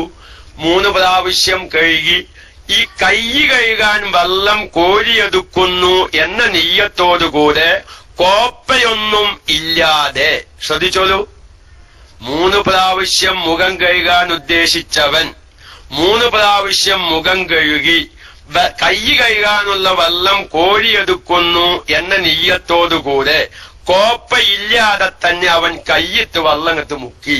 ഈ വെള്ളത്തിനൊരു കുഴപ്പമില്ല. മനസ്സിലായോ? ഈ ഒരു മസ്അല ഇപ്പൊ നമ്മൾ സാധാരണക്കാർ മനസ്സിലാക്കേണ്ട, ഒരു ഒളുണ്ടാക്കാൻ വെച്ച വെള്ളത്തിൽ ഒരു കുറ്റി കയ്യിട്ട് വെച്ചിട്ട് ആ വെള്ളം തൂത്ത് കളിയണ്ടാ. ആ ഒരു മസ്അല ഗൗരവത്തിൽ തിരിയാനപ്പ ഞാൻ ഈ ഇഅ്തിറാഫിന്റെ മസ്അല പറയുന്നത്. അപ്പഴേ സാധാരണക്കാർക്ക് തിരിയുള്ളൂ. ഇനി ഇവിടെ വേറൊരു വിഷയമുണ്ട്. നിങ്ങൾ നോക്കി, ഇവൻ ആദ്യമേ 3 പ്രാവശ്യം മുഖം കഴുകാനുള്ള തീരുമാനമാണ്. അപ്പൊ അവൻ 1 പ്രാവശ്യം മുഖം കഴുകി. ഇനി അവന്റെ ലക്ഷ്യം എന്താ? 2ാമത്തെ പ്രാവശ്യം മുഖം കഴുകലാണ് അവന്റെ ലക്ഷ്യം. അപ്പോ ഈ ഇഅ്തിറാഫിന്റെ നിയ്യത്തും ഇല്ലാതെ 2ാമത്തെ പ്രാവശ്യം മുഖം കഴുകാൻ വേണ്ടി കോപ്പയില്ലാതെ ബക്കറ്റിൽ നിന്ന് കയ്യച്ച് വെള്ളം മുക്കി നിൽക്കുക. ആ വെള്ളത്തിനൊരു കുഴപ്പമില്ല. ഇവിടെ ഇഅ്തിറാഫിന്റെ നിയ്യത്തിന്റെ ഒളുണ്ടാക്കുന്നവനാണെങ്കിൽ ഇഅ്തിറാഫിന്റെ നിയ്യത്തിന്റെ സമയം എപ്പോഴാ? അതാ ഞാൻ പറഞ്ഞത് മസല. ഇഅ്തിറാഫിന്റെ നിയ്യത്ത് ചെയ്യേണ്ട സമയത്ത് ഇഅ്തിറാഫിന്റെ നിയ്യത്ത് ഇല്ലാതെ ശരീരത്തിന്റെ ഭാഗങ്ങൾ ഒളുണ്ടാക്കുന്നവനാണെങ്കിൽ കൈ പോലൊത്തത്, നിർബന്ധമായ കുഴി ആണെങ്കിൽ ശരീരത്തിന്റെ ഏതു ഭാഗമാണെങ്കിലും അങ്ങനെ തന്നെ. നോക്കിങ്ങള്, അവൻ നേരെ മറിച്ച് ആദ്യമേ ഇവൻ 1 പ്രാവശ്യമേ മുഖം കഴുകാൻ തീരുമാനമുള്ളൂ. 3 പ്രാവശ്യമാണ് മുഖം കഴുകൽ സുന്നത്ത്. പക്ഷെ ഇവന്റെ തീരുമാനം എന്താ? 1 പ്രാവശ്യം മുഖം കഴുകലാ തീരുമാനം. അപ്പൊ ഇനി അവൻ കൈയിടുന്നത് കൈ കഴുകാനോ? അതാ ഞാൻ പറഞ്ഞത്, ഇവിടെ മസ്അലയിൽ ഒരു വ്യത്യാസം ഉണ്ട്. 3 പ്രാവശ്യം മുഖം കഴുകാൻ ഉദ്ദേശിക്കുന്നവൻ 3 പ്രാവശ്യവും മുഖം കഴുകി കഴിഞ്ഞാലേ അവന്റെ ഇഅ്തിറാഫിന്റെ നിയ്യത്തിന്റെ സമയം ആകുന്നുള്ളൂ. ആ സമയമായിട്ട് ഇഅ്തിറാഫിന്റെ നിയ്യത്തില്ലാതെ കൈയിടുമ്പോഴാണ് വെള്ളം മുസ്തഅമലാവുക. അപ്പൊ 3 പ്രാവശ്യം മുഖം കഴുകാൻ ഉദ്ദേശിക്കുന്നവൻ 1 പ്രാവശ്യം മുഖം കഴുകിയിട്ട് ബക്കറ്റിൽ കൈയിട്ടു. എന്തിനു വേണ്ടിയിട്ട്? 2ാമത്തെ പ്രാവശ്യം മുഖം കഴുകാനുള്ള വെള്ളം എടുക്കാൻ. ഇതുകൊണ്ട് വെള്ളം മുസ്തഅമലാവുകയില്ല. ഇഞ്ഞോ ആദ്യമേ ഇവൻ 1 പ്രാവശ്യമേ മുഖം കഴുകാൻ ഉദ്ദേശിക്കുന്നുള്ളൂ. 3 പ്രാവശ്യം ഇവനിക്ക് ലക്ഷ്യമില്ല. അപ്പൊ 1 പ്രാവശ്യം മുഖം കഴുകാൻ ഉദ്ദേശിച്ചു. ആ 1 പ്രാവശ്യവും കഴുകി കഴിഞ്ഞു. ഇനിയോ ബക്കറ്റിൽ കൈയിടുന്നത് എന്തിനാ? അവന്റെ കൈ കഴുകാനുള്ള വെള്ളത്തിനാ. അപ്പൊ അവനെ സംബന്ധിച്ച് അവധി ഇഅ്തിറാഫിന്റെ നിയ്യത്തിന്റെ സമയമായി. അപ്പൊ ഒന്നും കൂടി ഞാൻ ആവർത്തിക്കുന്നു, 3 പ്രാവശ്യം മുഖം കഴുകാൻ ഉദ്ദേശിക്കുന്നവന് ഈ ഇഅ്തിറാഫിന്റെ നിയ്യത്തിന്റെ സമയം 3 പ്രാവശ്യം മുഖം കഴുകി കഴിഞ്ഞതിന്റെ ശേഷം. 1 പ്രാവശ്യം മുഖം കഴുകാൻ തീരുമാനിച്ചവൻ 1 പ്രാവശ്യം കഴുകി കഴിഞ്ഞാൽ തന്നെ അവനിക്ക് എന്താവും? ഇഅ്തിറാഫിന്റെ നിയ്യത്തിന്റെ സമയമാവും. ഇനി നിർബന്ധമായ കുലിയാണെങ്കിലോ നിയ്യത്ത് വെക്കുന്നതിന്റെ മുമ്പേ കൈ പോലോത്തത് ബക്കറ്റിലെ വെള്ളത്തിൽ തട്ടി. ഞാനിത് വെറുതെ സവാമക്ക് ഇങ്ങനെ ഒരു മതി ഉണ്ടാവും. സവാമക്ക് എന്തിനാണിത് ഇങ്ങനെ ആവർത്തിക്കുന്നത്? എന്റെ പ്രിയപ്പെട്ടവരെ, ഞാനൊക്കെ ഒരു പോത് സാധാരണ കൊച്ചു ഗ്രാമങ്ങളില് ക്ലാസ് എടുക്കാൻ ചെന്നപ്പോ എത്ര സഹോദരിമാരാണ് പൊറ്റിക്കരഞ്ഞത് ചിത്ത. അതിങ്ങള് പൊറ്റിക്കരഞ്ഞൊരു മസ്തലയാണിത്. എന്താണ് അതിന് കാരണം അറിയോ? നിർബന്ധമായ കുലിക്ക് കൊണ്ടുവന്നു വെച്ച വെള്ളത്തില് കൈ തട്ടിയ കാരണം ആ വെള്ളം തൂത്തുകളയുകയും 2ാമത് കുലിക്കാൻ വെള്ളം കിട്ടാത്തതിന്റെ പേരിൽ നിസ്കാരം കള ആക്കിയ സഹോദരിമാർ. അത് നിങ്ങള് ഞാൻ പല സ്ഥലത്തൊന്നും ക്ലാസ് കഴിഞ്ഞ് വീട്ടിലെത്തുമ്പോഴേക്ക് ഫോൺ വരുക്ക്, സാറേ ഞങ്ങളൊന്നും ഈ മസല അറിയാത്ത എത്ര നിക്കാല ഞങ്ങൾ കളാക്കിയത്, എത്ര നിക്കാല. കാരണം കുലിക്കാൻ കൊണ്ടുവച്ച വെള്ളം ചിലപ്പം മറ്റു വീടുകളിൽ നിന്നൊക്കെയും കെട്ടിക്കൊണ്ടുവന്ന് പാത്രങ്ങളിൽ വെള്ളം ശേഖരിക്കുന്ന മദ്രസകളുടെ ഉമ്മരം കാണാത്ത സഹോദരിമാരുണ്ട്. പാത്രം മോരി ആരാന്റെ ഉമ്മരത്ത് പോയി പാത്രം മോരി അടുക്കള തുടച്ചു വൃത്തിയാക്കി കിട്ടുന്ന കാശുകൊണ്ട് ഉപജീവന മാർഗം നടത്തി പിന്നീട് മക്കളൊക്കെ ഗൾഫ് പോയി ഉംറ ചെയ്ത് ഹജ്ജ് ചെയ്ത് നിസ്കരിക്കാനൊക്കെയുള്ള താല്പര്യം വന്ന് നിസ്കാരങ്ങളൊക്കെ തുടങ്ങുമ്പോ അവർക്ക് ഫിഖിയായ മസ്അലകളൊന്നും അറിയില്ല. അപ്പൊ അവര് സാധാരണ കുലിക്കുന്ന വെള്ളത്തിൽ കയ്യെത്താൻ പറ്റൂല, ഒലുണ്ടാക്കുന്ന വെള്ളത്തിൽ കയ്യെത്താൻ പറ്റൂല. അവർക്ക് അത്ര അറിയല്ലോ. എപ്പോഴാ അത് തട്ടാൻ പറ്റുക, എപ്പോഴാ തട്ടാൻ പറ്റാതിരിക്കുക, അതൊന്നും ഓർക്കറിയില്ല. കുലിക്കുന്ന വെള്ളത്തിൽ കയ്യെത്താൻ പറ്റൂല. പറച്ചോനെ എനിക്ക് കൊല്ലു നിർബന്ധമായിന്ന് ചിലപ്പോ എന്താവും. ഇങ്ങനൊരു സഹോദരി പറഞ്ഞടാ, അതായത് ഹൈള് രക്തം നിന്നിട്ട് കുലിക്കാനുള്ള വെള്ളം ബാത്റൂമിലേക്ക് പുറത്ത് നിന്ന് കിണറ്റിൽ നിന്ന് കോരി കൊണ്ടുപോകുമ്പോ നമ്മൾ ഈ പാത്രം ഇത് പുരിക്കുമല്ലോ. പാത്രം കിണറ്റിന്റെ പക്കത്തുനിന്ന് കിണറ്റിൽ നിന്ന് വെള്ളം കോരി ബക്കറ്റിൽ കൊഴിച്ചു, കുടത്തിൽ കൊഴിച്ചു. അപ്പൊ സാധാരണ സഹോദരിമാർക്ക് ഒരു കുടം പുരിക്കലുണ്ട്. എങ്ങനെ പുരിക്കുക?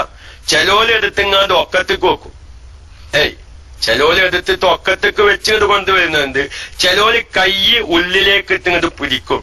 ഞാൻ സാധാരണക്കാരിലേക്ക് ഇറങ്ങിയിട്ടെന്നെ ഞാൻ പറയുന്നത്. അപ്പൊ ഈ സഹോദരി എന്നോട് പറഞ്ഞത് എന്താണല്ലോ, കുലിക്കാനുള്ള വെള്ളം ബാത്റൂമിലേക്ക് കൊണ്ടുപോയി വെക്കാൻ വേണ്ടി ടാങ്കിൽ വെള്ളമില്ലാഞ്ഞിട്ട് കിണറ്റിന്ന് കോരിച്ച് ഉണ്ടാക്കാണ്. ഈ കുടത്തിൽക്കണ്ട് കൈയെത്തുങ്ങാണ്ട് ഈ വക്ക് പിടിച്ചിട്ട് കൊണ്ടു വെക്കുമ്പോ കൈയിന്റെ വിരല് തട്ടിയ കാരണം ഉസ്താദെ ഞാൻ ആ വെള്ളം തൂത്തിട്ടുണ്ട് എന്നാണ്. അപ്പൊ നോക്കിങ്ങള് ചിലപ്പോ ആകെ കിണറ്റിലൊരു തുള്ളി വെള്ളം ഉണ്ടാവും. അങ്ങനെ കോരി കോരി കുടം നിറച്ചുണ്ടാക്കി കൊണ്ടുവരേക്കാലം അതുപോലെ വല്ലവരും. അപ്പൊ അതുകൊണ്ടാണ് ഞാൻ ഇത്ര ഗൗരവത്തിൽ ഇതൊക്കെ ഒരു വാട്സാപ്പ് ക്ലിപ്പില് ഏതെങ്കിലൊക്കെ കുറച്ച് ആൾക്കാർ കേൾക്കുമ്പോ KMICക്ക് ഇനിയും അള്ളാഹു തആല ദ്വാരക്കുന്ന ആൾക്കാർ ഇഷ്ടം പോലെ ഉണ്ടാവും, യാതൊരു സംശയമില്ല. നമ്മളെ നാട് കൊച്ചു ഗ്രാമങ്ങളില് ഫിഖിഹിയായ മസാലകളൊന്നും വ്യക്തമായി അറിയാത്ത ഒരു ഒക്കത്തെ നിസ്കാരം നഷ്ടപ്പെടരുത്, എന്റെ ഒളു ബാത്തിലാവരുത്, എന്റെ കുലി ബാത്തിലാവരുത് എന്ന് ചിന്തിക്കുന്ന ഒരുപാട് സഹോദരിമാരുണ്ട്.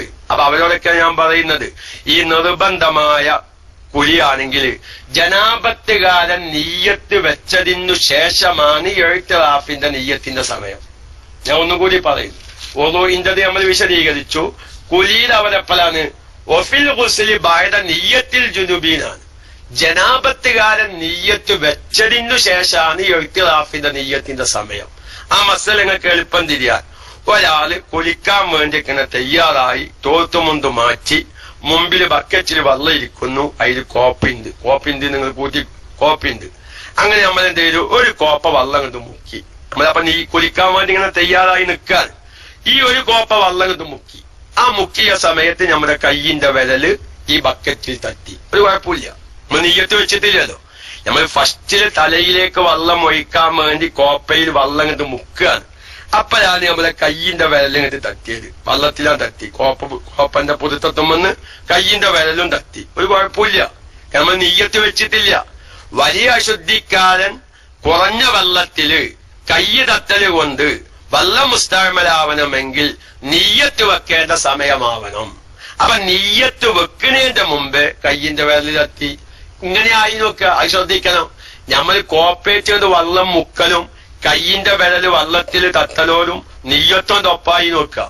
അപ്പൊ അത് മുസ്തഅമലാവും. നേരെ മറിച്ച് വെള്ളം ഇത് മുക്കുമ്പോ നമ്മുടെ കയ്യിന്റെ വിരല് വെള്ളത്തിൽ തട്ടി, എന്നിട്ട് നമ്മൾ തലയിലേക്ക് നിയ്യത്ത് വെച്ച് വെള്ളം ഒഴിച്ചു. ഇപ്പൊ എന്തായി? ഇനി നമ്മൾ കുറഞ്ഞ വെള്ളത്തിൽ 2 കൊല്ലത്ത് തികയാത്ത വെള്ളത്തില് കയ്യിന്റെ വിരൽ തട്ടുമ്പോ ശ്രദ്ധിക്കണം. നമ്മൾ രണ്ടാമതും കോപ്പ കൊണ്ട് മുക്കാണ്, നിയ്യത്ത് വെച്ച് തലയിലേക്ക് വെള്ളം ഒഴിച്ചു. ഇനി നമ്മൾ വീണ്ടും ബാക്കിയുള്ള ശരീരത്തിന്റെ മറ്റു ഭാഗങ്ങളൊക്കെ ഇങ്ങനെ നനക്കണ്ടേ. അപ്പൊ നമ്മൾ കോപ്പ കൊണ്ട് ഇങ്ങനെ മുക്കി ഒഴിക്കാണ്. അപ്പോഴൊക്കെ നമ്മൾ ഞാനും ശരീരത്തിന്റെ മറ്റു ഭാഗങ്ങൾ നനക്കാൻ വേണ്ടി വെള്ളം കോരിയെടുക്കുന്നു എന്ന് നിയ്യത്തും വെച്ചിട്ട് നമ്മൾ വെള്ളം മുക്കിയെടുക്കുക. അപ്പൊ നമ്മളെ കയ്യിന്റെ വിരലിലെത്തി, കുഴപ്പമില്ല. നേരെ മറിച്ച് ഒരു നിയ്യത്തുമില്ലാത്ത അവസരത്തിൽ ഒന്നും കരുതാതെ നമ്മൾ നിയ്യത്ത് നിർബന്ധമായ കുലിയിലെ നിയ്യത്ത് വെച്ച് ഒരു കരുത്തുമില്ലാതെ നമ്മുടെ ശരീരത്തിന്റെ ഭാഗം ഇനി ആ കുറഞ്ഞതായ വെള്ളം, ഇവിടെ കുറഞ്ഞ വെള്ളം കൊണ്ട് ഉദ്ദേശം 2 കൊല്ലത്ത് തികയാത്ത വെള്ളത്തിൽ ശരീരത്തിന്റെ ഭാഗങ്ങൾ തട്ടുമ്പോ ആ വെള്ളം മുസ്തഅമലാവും. ആ ഭാഗത്തുകന്ന് ഞാൻ പറഞ്ഞത് എന്താ? വെള്ളം മുസ്തഅമലാവണമെങ്കിൽ 4 നിബന്ധന. 1, 2 കൊല്ലത്ത് വെള്ളം തികയാതിരിക്കുക. 1. അതുപോലെ തന്നെ രണ്ടാമത്തെ നിബന്ധന എന്താണ്? ഒളൂവ് ചെയ്യുന്നവനും കുലി നിർബന്ധമായവന്റെയും എഴുത്തിറാഫിന്റെ കോരിയെടുക്കൽ നിയ്യത്ത് വെക്കേണ്ട സമയം ആയതിനു ശേഷം എഴുത്തിറാഫിന്റെ കോരിയെടുക്കുന്നു എന്ന നിയ്യത്ത് കൂടാതെ ശരീരത്തിന്റെ ഭാഗങ്ങൾ അവിടെ തട്ടുമ്പോഴാണ്. ഇപ്പൊ വേണമെങ്കിൽ നിങ്ങൾക്ക് വേറൊരു മസല ചെയ്യാൻ പറയാം. 3 പ്രാവശ്യം മുഖം കഴുകിയതിനു ശേഷം ഇനി നമ്മൾ കൈ കഴുകും. കൈ കഴുകിച്ച് തല തടയും. തല തടഞ്ഞ് സുന്നത്ത്, ചെവി തടയൽ സുന്നത്ത്. പിന്നെ ഫർളേടാ 2 കാലും കഴുകല്. നമ്മളെ കൈയല്ല തട്ടിയത്, കാലാണ് വള്ളത്തിൽ തട്ടി നോക്കുക. തട്ടി നിങ്ങൾ സങ്കല്പിച്ചോല്. തട്ടാങ്ങൾ ഇനിയിപ്പോ കാല് തെങ്ങാതെ ബക്കറ്റിലേക്ക് ഇടണമെന്നല്ല ഞാൻ പറഞ്ഞത്. ഒരു മസാല തിരിയാൻ വേണ്ടി പറയാം. 3 പ്രാവശ്യം മുഖം കഴുകി. 3 പ്രാവശ്യം മുഖം കഴുകിയതിന്റെ ശേഷം ഒരു നിയ്യത്തും ഇല്ലാതെ കുറഞ്ഞ വെള്ളമാകുന്ന ബക്കറ്റിലേക്ക് നല്ല ശുദ്ധമായ കാലുമ നജസൊന്നുമില്ല, ഈ കാല് തിത്തിട്ട് വെള്ളത്തിലേക്ക് അതിർത്തു നോക്കുക, ഈ ബക്കറ്റിലേക്ക് അതിർത്തു നോക്കുക. ഒരാളങ്ങനെ കാറ്റിന് വെക്കുക. ആ വെള്ളത്തിനൊരു കുഴപ്പമില്ല. കാരണം എന്താ? മുഖം കഴുകി കഴിഞ്ഞാൽ ഇനി അശുദ്ധമായി കഴിയുന്ന അവയവേറെ കൈ കഴുകിയതിന്റെ ശേഷം തലയും തടഞ്ഞിട്ടേ കാലുമക്ക് പ്രശ്നം വരുന്നുള്ളൂ. അപ്പൊ നോക്കുങ്ങള് കാര്യങ്ങൾ വളരെയധികം വ്യക്തമായി പഠിച്ചാൽ നമുക്ക് ഒരുപാട് വെള്ളത്തിന് ലാഭം. ഞാനിതൊക്കെയും പറയുന്നത് എല്ലാവർക്കും ഇപ്പൊ ആവശ്യം വെച്ചിട്ടല്ല. ഞാൻ പറഞ്ഞില്ലേ, കയ്യിന്റെ വിരല് കൊലിക്കാം. കിണറ്റിൽ നിന്ന് കോരി കൊണ്ടുപോകുന്ന വെള്ളത്തില് ബാത്റൂമിലേക്ക് കൊണ്ടുപോകുമ്പോ കുലി നിർബന്ധമായ സഹോദരിയുടെ കയ്യിന്റെ വിരല് തട്ടിയതിന്റെ പേരിൽ വെള്ളം ഒഴിച്ചു കളയുന്ന ഒരു വിഭാഗം ഇപ്പോഴും നമ്മുടെ സാധാരണക്കാരുടെ കൂട്ടത്തിലുണ്ട്. അപ്പൊ അതുകൊണ്ട് ഞാൻ KMICയിലൊക്കെ ഒന്ന് വ്യക്തമായി പറഞ്ഞത്, ഒരുപാട് പുരുഷന്മാർ ഓരോരുത്തരും ചിന്തിച്ചു നോക്കി. അപ്പൊ ഇങ്ങനെ ചിന്തിച്ചാൽ മതി. നമ്മൾ വിചാരിച്ചപ്പോഴൊക്കെ പണ്ട് ഭാര്യക്ക് തിരിയുന്നു. പക്ഷെ നമ്മുടെ ഭാര്യന്മാരിൽ നിന്ന് എത്ര പേരാണ് രതിക്ക് ഒരു 10ാം ക്ലാസ് മദ്രസയിൽ പോയതൊക്കെ. ഇനി 10ാം ക്ലാസ് മദ്രസയിൽ പോയിന്ന് വെക്കുക. നമ്മളെ സുന്നി ബോർഡിന്റെക്കും 10ാം ക്ലാസ് ആണെങ്കിലും ഓക്കെ, അൽഹംദുലില്ലാ. നമ്മുടെ കോതാമ്പുഴ ബാബു ഉസ്താദിന്റെ ഖുലാസത്തുൽ ഫിഖ്ഹിൽ ഇസ്ലാമി, അതിന്റെ ഏകദേശം 3 ഭാഗം രതിക്ക് ഒരു സാധാരണക്കാർക്ക് അറിയേണ്ട പ്രധാനപ്പെട്ട മസാലകളൊക്കെയും ഉൾക്കൊള്ളിച്ച ഒരു ഗ്രന്ഥമാണ് ഖുലാസത്തുൽ ഫിഖ്ഹിൽ ഇസ്ലാമി, അല്ലെ? അതൊക്കെ നമ്മുടെ സുന്നി ബോർഡിന്റെ പുസ്തക മദ്രസയിലേക്കും പഠിപ്പിക്കുന്നുണ്ട്. ഇപ്പൊ അതും കുറച്ച് ചുരുക്കിയിട്ടുണ്ടാണ് ഞാൻ കേട്ടത്. കാരണം മദ്രസകളിൽ ടൈം കുറഞ്ഞ കാരണം മുമ്പത്തെ 3 ഭാഗവും പൂർണ്ണമായും മദ്രസകളിൽ സിലബസിലില്ല. ഒന്നുകൂടി അതിന് ചുരുക്കിനാണ് ഞാൻ കേട്ട വിവരം. അപ്പൊ പരമാവധി മദ്രസകളിൽ നിന്നൊക്കെയും നമുക്കൊരു വിശാലമായ പഠനങ്ങൾ കിട്ടുന്നില്ല. അൽഹംദുലില്ലാ. കൂട്ടത്തിൽ ഈ സമയത്തുള്ളവരോടൊക്കെ ഞാൻ പറയാണ്, എല്ലാ ഞായറാഴ്ചയും തിങ്കളാഴ്ചയും ബുധനാഴ്ചയും വ്യാഴാഴ്ചയും ഇന്ത്യൻ സമയം 4:30 മുതൽ ഖുലാസത്തുൽ ഫിഖ് എന്ന് പറയുന്ന ബാവുസ്താദിന്റെ അതിമഹത്തായ ആ ഫിഖിന്റെ ഗ്രന്ഥത്തിന്റെ ദറസ് ക്ലാസ് നമ്മുടെ KMICയിൽ നമ്മുടെ അഹ്സനി ഉസ്താദിന്റെ ക്ലാസ് ഉണ്ട്. അതുകൊണ്ട് ഓരോ ക്ലാസും ഫിഖിന്റെ ക്ലാസ്സൊക്കെയും പരമാവധി കേൾക്കാനും പകർത്താനും പറഞ്ഞു മനസ്സിലാക്കി കൊടുക്കാനും ശ്രദ്ധിക്കണമെന്ന് ഉണർത്തി, വെള്ളം മുസ്തഅമലാവണമെങ്കിൽ 4 നിബന്ധന വെക്കണം. 1, 2 കൊല്ലത്ത് തികയാതിരിക്കുക.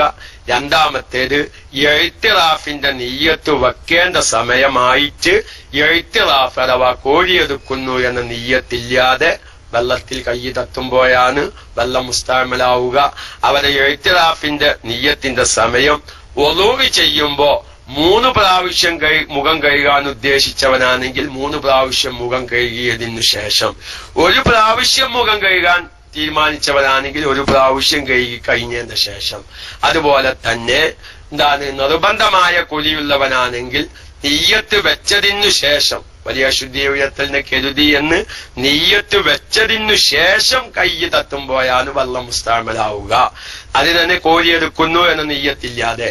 അപ്പൊ നിയ്യത്ത് വെക്കുന്നതിന്റെ മുമ്പേ നമ്മുടെ ശരീരത്തിന്റെ ഭാഗങ്ങള് കൈ പോലോത്തത് ആ വെള്ളത്തിൽ തട്ടി എന്നതിന്റെ പേരിൽ മാത്രം ആ വെള്ളം മുസ്തഅമലാവുകയില്ല. പിന്നെ 2 കൊല്ലത്ത് തികഞ്ഞ വെള്ളാണെങ്കിൽ പിന്നെ ഈ മസല പ്രശ്നങ്ങളൊന്നും അവിടെ ഉദിക്കുന്നുമില്ല എന്നും ഉണർത്തി, ബാക്കി 3-ാമത്തെ 4-ാമത്തെ ഷർത്ത്, 3-ാമത്തെ ഷർത്ത് കൂടി വേണമെങ്കിൽ പറയാം. വെള്ളം മുസ്തഅമലാകുക എന്ന നിബന്ധന വരണമെങ്കിൽ ഫറലിൽ ഉപയോഗിക്കപ്പെട്ട വെള്ളാവണം. സുന്നത്തിൽ ഉപയോഗിച്ച വെള്ളം അഥവാ 2-ാമത്തെ പ്രാവശ്യം മുഖം കഴുകിയ വെള്ളം, 3-ാമത്തെ പ്രാവശ്യം മുഖം കഴുകിയ വെള്ളം, 2-ാമത്തെയും 3-ാമത്തെയും പ്രാവശ്യം കൈ കഴുകിയ വെള്ളം, ഇതൊന്നും മുസ്തഅമലല്ല. മനസ്സിലായോ? അപ്പൊ ഒരാള് അതേമായി തന്നെ ഒളുവിനെ പുതുക്കുകയാണ്. കാരണം ഓൾക്ക് ഒളുണ്ട്, മഗ്‌രിബിക്ക് ഉണ്ടാക്കിയ ഒളുണ്ട്. പക്ഷെ യശാ ബാങ്ക് കൊടുത്താൽ വീണ്ടും ഒളുവിനെ പുതുക്കൽ സുന്നത്താണ്. നിയ്യത്ത് ചെയ്തിട്ട് വെള്ളം കോരി കുലിക്കുമ്പോൾ അല്പം വെള്ളം കയ്യിലൂടെ ഒഴുകി ബക്കറ്റിലേക്ക് വീണാൽ വെള്ളം മുസ്തഅമൽ. അതൊരു നമ്മുടെ ചർച്ചയിൽ വരുന്നുണ്ട്. അതായത് ഇപ്പൊ നമ്മൾ ഈ സാധാരണ കുലിക്കുമ്പോ ബക്കറ്റിലേക്ക് വെള്ളം തെറിക്കുക, അത് ഇൻഷാ അല്ലാഹ് അതൊരു തഖ്ദീരിയായ പകർച്ച, ഹിസ്സിയായ പകർച്ച എന്ന് പറഞ്ഞ സംഗതി നടക്കുന്നുണ്ട്. ഈ വെള്ളം പകർച്ചയാവല് 2 വിധമുണ്ട്. ഒന്ന് നേരെ നമ്മക്കണ്ട് കാണും ആ പകർച്ച. അതായത് വെള്ളത്തിന്റെ രുചിക്ക് വ്യത്യാസം വന്നത്, നിറത്തിന് വ്യത്യാസം വന്നത്. അതിന്റെ പുറമെ ഒരു തഖ്ദീരിയായ പകർച്ച, ഒരു സാങ്കല്പിക പകർച്ച. അവിടെയാണ് ഈ ചർച്ച കടന്നു വരുന്നത്. ഏത് ചർച്ച? അതായത് ബക്കറ്റ് നിർബന്ധമായ കുലിക്കുമ്പോൾ ബക്കറ്റ് പോലോത്തതിലേക്ക് ശരീരത്തിൽ നിന്ന് വെള്ളം ഒച്ചു വീഴുക. അപ്പൊ ആ വെള്ളം ഇനി 2ാമത് ഉപയോഗിക്കാൻ പറ്റുമോ എന്നുള്ളത് നമ്മുടെ ഒരു തഖ്ദീരിയായ പകർച്ച എന്ന് പറഞ്ഞിട്ടൊരു വിഷയം വരുന്നുണ്ട്. ആ വിഷയത്തിൽ അത് ചർച്ച വരും. ഒറ്റ വാക്കിൽ ഇപ്പൊ ആ വെള്ളം ഉപയോഗിക്കാൻ പറ്റുമെന്നോ പറ്റൂലാന്നോ പറയാൻ പറ്റൂല. ഈ ഒറ്റുന്ന വെള്ളത്തെ ഒരു പകർച്ചയാക്കാൻ പറ്റാവുന്ന രൂപത്തിലുള്ള വസ്തുവാണോ അല്ലേ എന്നുള്ള ഒരു തീരുമാനത്തിലാണ് ഇൻഷാ അല്ലാഹ് നമ്മുടെ ക്ലാസ്സിൽ വരുന്നുണ്ട്. വെള്ളം പകർച്ചയാകുന്നിടത്ത് തഖ്ദീരിയായ പകർച്ചയെക്കുറിച്ച് ചർച്ച വരുന്നുണ്ട്. ആ ചർച്ചയിൽ അത് വിശദീകരിക്കുന്നതാണ് എന്നും പ്രത്യേകമായി ഉണർത്തി, സുന്നത്തായ വിഷയത്തിൽ ഉപയോഗിച്ച വെള്ളം അത് മുസ്തഅമലല്ല. അപ്പൊ യശാക്ക് 2ാമത് വീണ്ടും ഒലുണ്ടാക്കാണ്. ഓൾക്ക് ഒലുണ്ട്, ഓൾക്ക് യഥാർത്ഥത്തിൽ ഒലുണ്ട്. പക്ഷെ മഗ്‌രിബിക്ക് ഉണ്ടാക്കിയ ഒലു മുറിഞ്ഞിട്ടില്ല. യശാക്ക് വീണ്ടും ഒലുണ്ടാക്കൽ സുന്നത്താ. അത് അവിടെ ഒരു മസല ഒറ്റവാക്കിൽ പറയേണ്ട മസലയായതുകൊണ്ട് ഞാൻ പറയാം. അതായത് ഒരു ഒലുണ്ടാക്കി കഴിഞ്ഞാൽ ഒളുഇന്റെ സുന്നത്ത് നിസ്കാരമുണ്ട്. ഒലുണ്ടാക്കി കഴിഞ്ഞ ഉടനെ 2 റക്അത്ത് നിസ്കരിക്കൽ സുന്നത്തുണ്ട്. ആ നിസ്കാരമല്ലാത്ത ഏതു നിസ്കാരം നിസ്കരിച്ചാലും അടുത്ത നിസ്കാരത്തിന് ഒലു പുതുക്കൽ സുന്നത്താ. മനസ്സിലായില്ല? ഒലുണ്ടാക്കിയാൽ 2 റക്അത്ത് നിസ്കരിക്കൽ സുന്നത്താ. ആ 2 റക്അത്തോ നിസ്കരിച്ചു. അപ്പൊ ഇഞ്ഞു വേറെ നിസ്കാരത്തിന് വേറെ ഒലുണ്ടാക്കണമെന്ന് വച്ചാല് ആ ഒലുണ്ടാക്കിയ വീണ്ടും 2 റക്അത്ത് നിസ്കരിക്കൽ സുന്നത്താവും. അത് ബുദ്ധിമുട്ടുള്ള മസലയാണ്. അപ്പൊ ഒലുഇന്റെ ശേഷമുള്ള 2 റക്അത്ത് സുന്നത്ത്. ഈ സുന്നത്തല്ലാത്ത വേറെ ഏത് നിസ്കാരം ഒലു കൊണ്ട് നിസ്കരിച്ചാലും ആ ഒലുഇനെ അടുത്ത നിസ്കാരത്തിന് പുതുക്കൽ സുന്നത്താണ്. അപ്പൊ മഗ്‌രിബിക്ക് ഉണ്ടാക്കിയ ഒലു മുറിഞ്ഞിട്ടില്ല. യശാ ബാങ്ക് കൊടുത്തിട്ട് ഓനക്ക് നിസ്കരിക്കണം. ഒലുണ്ട് എങ്കിലും ആ ഒലു പുതുക്കിയാൽ 10 പ്രതിഫലം കിട്ടുന്ന ഉള്ള ഒലുവിനെ പുതുക്കിയാൽ 10 പ്രതിഫലം കിട്ടും. അപ്പൊ 2ാമത് പോലെ ഒലുണ്ടാക്കൽ സുന്നത്താണ്. മഗ്‌രിബിക്ക് ഉണ്ടാക്കിയ ഒലു മുറിയാതെ യശാ വാങ്ക് കൊടുക്കോലും ഒളു മുറിഞ്ഞിട്ടില്ല. യശാ നിസ്കരിക്കാനുള്ള ഒളു അവന്റെയൊക്കെ ഉണ്ട്. മഗ്‌രിബിക്കുണ്ടാക്കിയ ഒളു മുറിഞ്ഞിട്ടില്ല. എന്നാലും ഒരു ഒളുവിനെ പുതുക്കൽ സുന്നത്താണ്. ആ പുതുക്കുന്ന ഒളു എന്താണ്? സുന്നത്തായ ഒളു ആണ്. ആ ഒളുയിൽ ഉണ്ടാക്കിയ വെള്ളം അത് മുസ്തഅമൽ അല്ല. കാരണം അത് ഫർളിൽ ഉപയോഗിച്ച വെള്ളമല്ല. രണ്ടാമത് സുന്നത്തായിട്ട് ഒളു പുതുക്കുമ്പോൾ ആ വെള്ളം ഫർളിൽ ഉപയോഗിച്ച വെള്ളമല്ല, അത് സുന്നത്തിൽ ഉപയോഗിച്ച വെള്ളമാണ്. രണ്ടാമത് മുഖം കഴുകുന്ന വെള്ളം സുന്നത്തായിട്ട്, മൂന്നാമത് കൈ കഴുകുന്ന വെള്ളം ഇതൊക്കെ എന്താണ്? ഫർളിൽ ഉപയോഗിച്ച വെള്ളമല്ല. അപ്പൊ ഫർളിൽ ഉപയോഗിച്ച വെള്ളമേ മുസ്തഅമലാവുകയുള്ളൂ. സുന്നത്തായ വിഷയത്തിൽ ഉപയോഗിച്ച വെള്ളം മുസ്തഅമലാവൂല.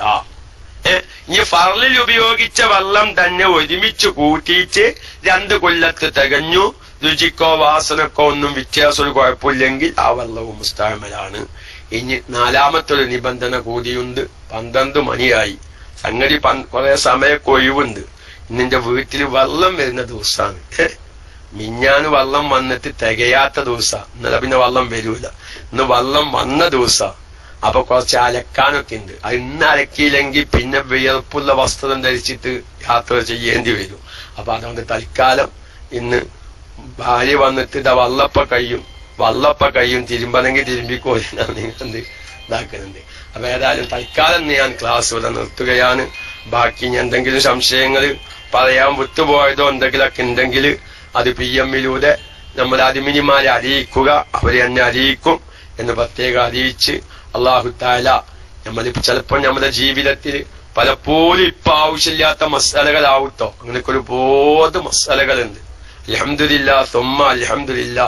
ഇപ്പോഴൊക്കെ നമ്മുടെ KMICയുടെ സ്ഥിരം ശ്രോതാക്കളാവുന്ന സഹോദരിമാര്, പ്രത്യേകിച്ച് ഗൾഫ് മേഖലയിലുള്ള സഹോദരിമാരൊക്കെ വളരെയധികം സന്തോഷത്തിലാണ്. കാരണം 2-3 കൊല്ലം മുന്നേ നമ്മൾ പറഞ്ഞ ഹൈലിന്റെ ഒക്കെ ഒരുപാട് മസാലകള് ഇപ്പോൾ പലവർക്കും ഇങ്ങനെ ആവശ്യമായി വരികയാണ്.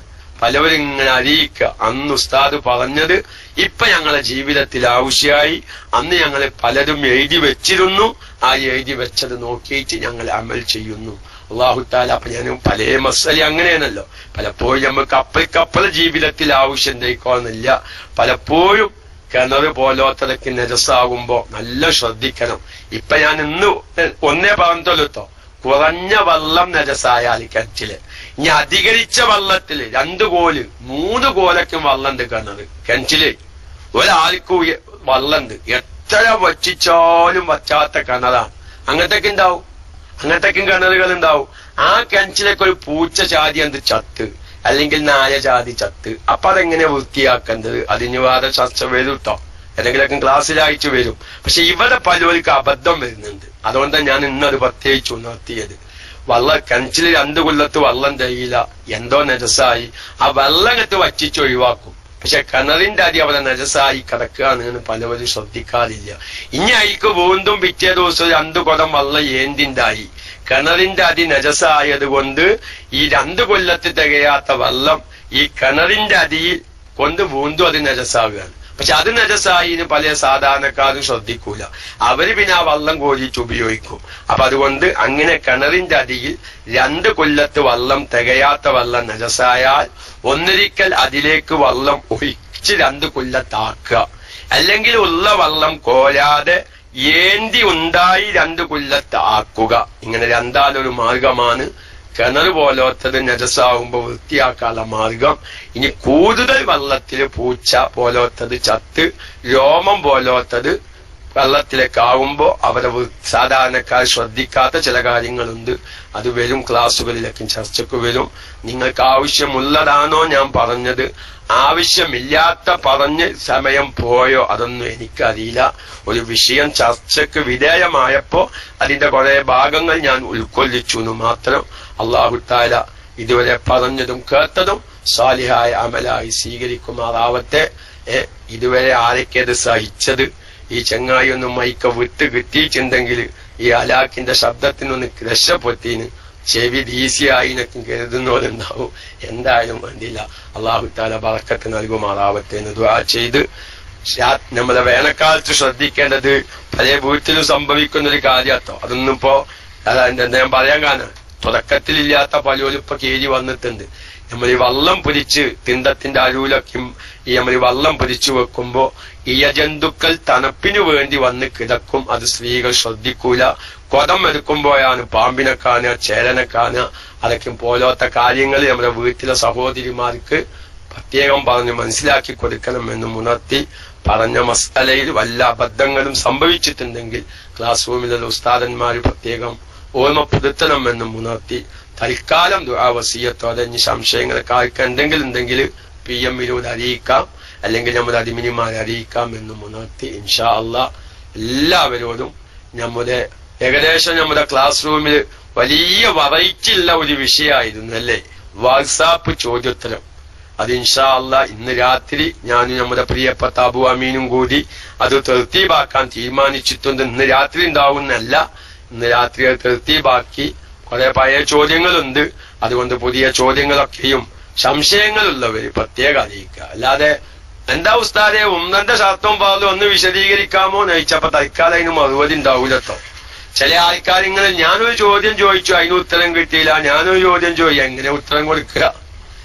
ഞാൻ ഉമ്മന്റെ ശർത്തവും പാലും എന്ന് പറയാമോ എന്ന് ചോദിച്ചപ്പോ അതൊരു ക്ലാസ് ആയി എടുക്കേണ്ട വിഷയല്ലേ, അതൊരു ക്ലാസ് ആയിട്ട് എടുക്കേണ്ട വിഷയ. നേരെ മറിച്ച് നമ്മളൊരു ക്ലാസ് കേട്ടു, ആ കേട്ടതിൽ നിന്ന് ചില സംശയം, അതാണിപ്പോ വാട്സാപ്പിലെ ചോദ്യോത്തരം. അല്ലാതെ ഇപ്പൊ നമ്മളൊരു വിഷയത്തെ കുറിച്ച് ഒരാൾക്കൊന്നോയിച്ച് കിട്ടണം, അതൊന്നും ഇപ്പൊ നടക്കുന്ന കാര്യമല്ല. അപ്പൊ നമ്മൾ ചോദ്യോത്തരം എന്നാണ് എന്താണ്, ക്ലാസ് അല്ലല്ലോ.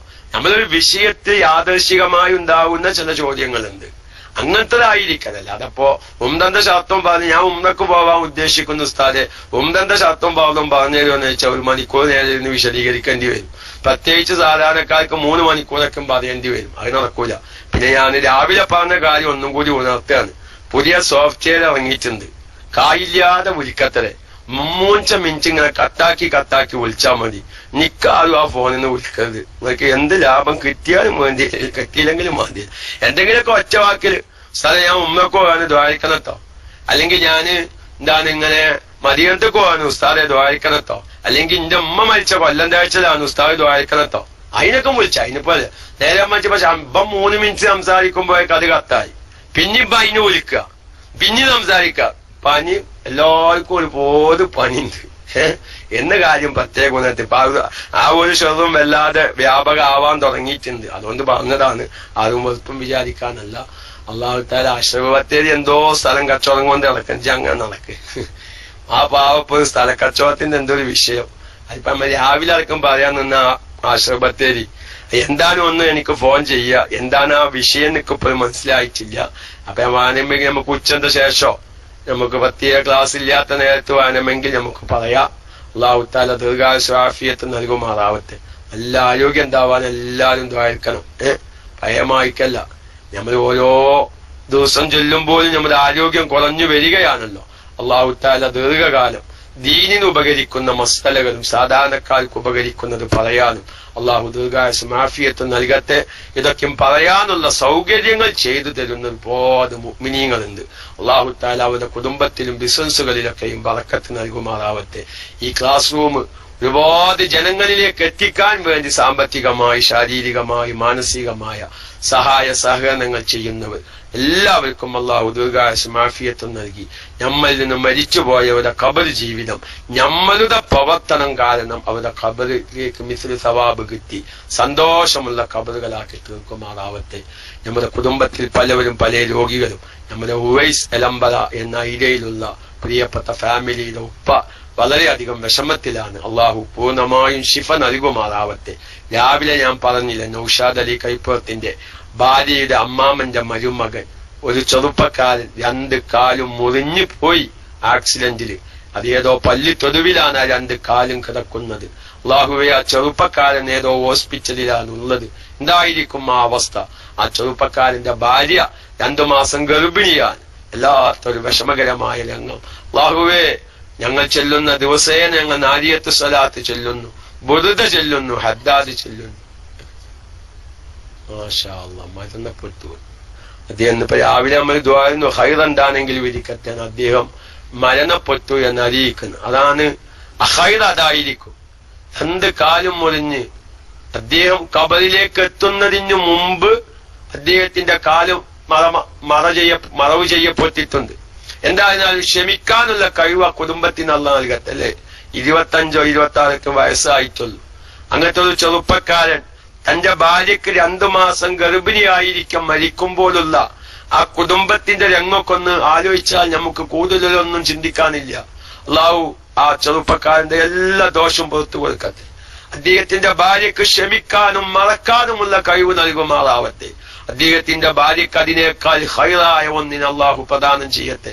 അള്ളാഹുവെ, ഞങ്ങൾ ചെല്ലുന്ന നാരിയത്തു സ്വലാത്തിന്റെ ബറക്കത്ത് കൊണ്ട് ഞങ്ങൾ ദിവസേന വാഹനത്തിൽ യാത്ര ചെയ്യുന്നവരാണ്, ബൈക്കിൽ യാത്ര ചെയ്യുന്നവരാണ്, വാഹനങ്ങളുടെ ഇടയിലൂടെ സഞ്ചരിക്കുന്നവരാണ്.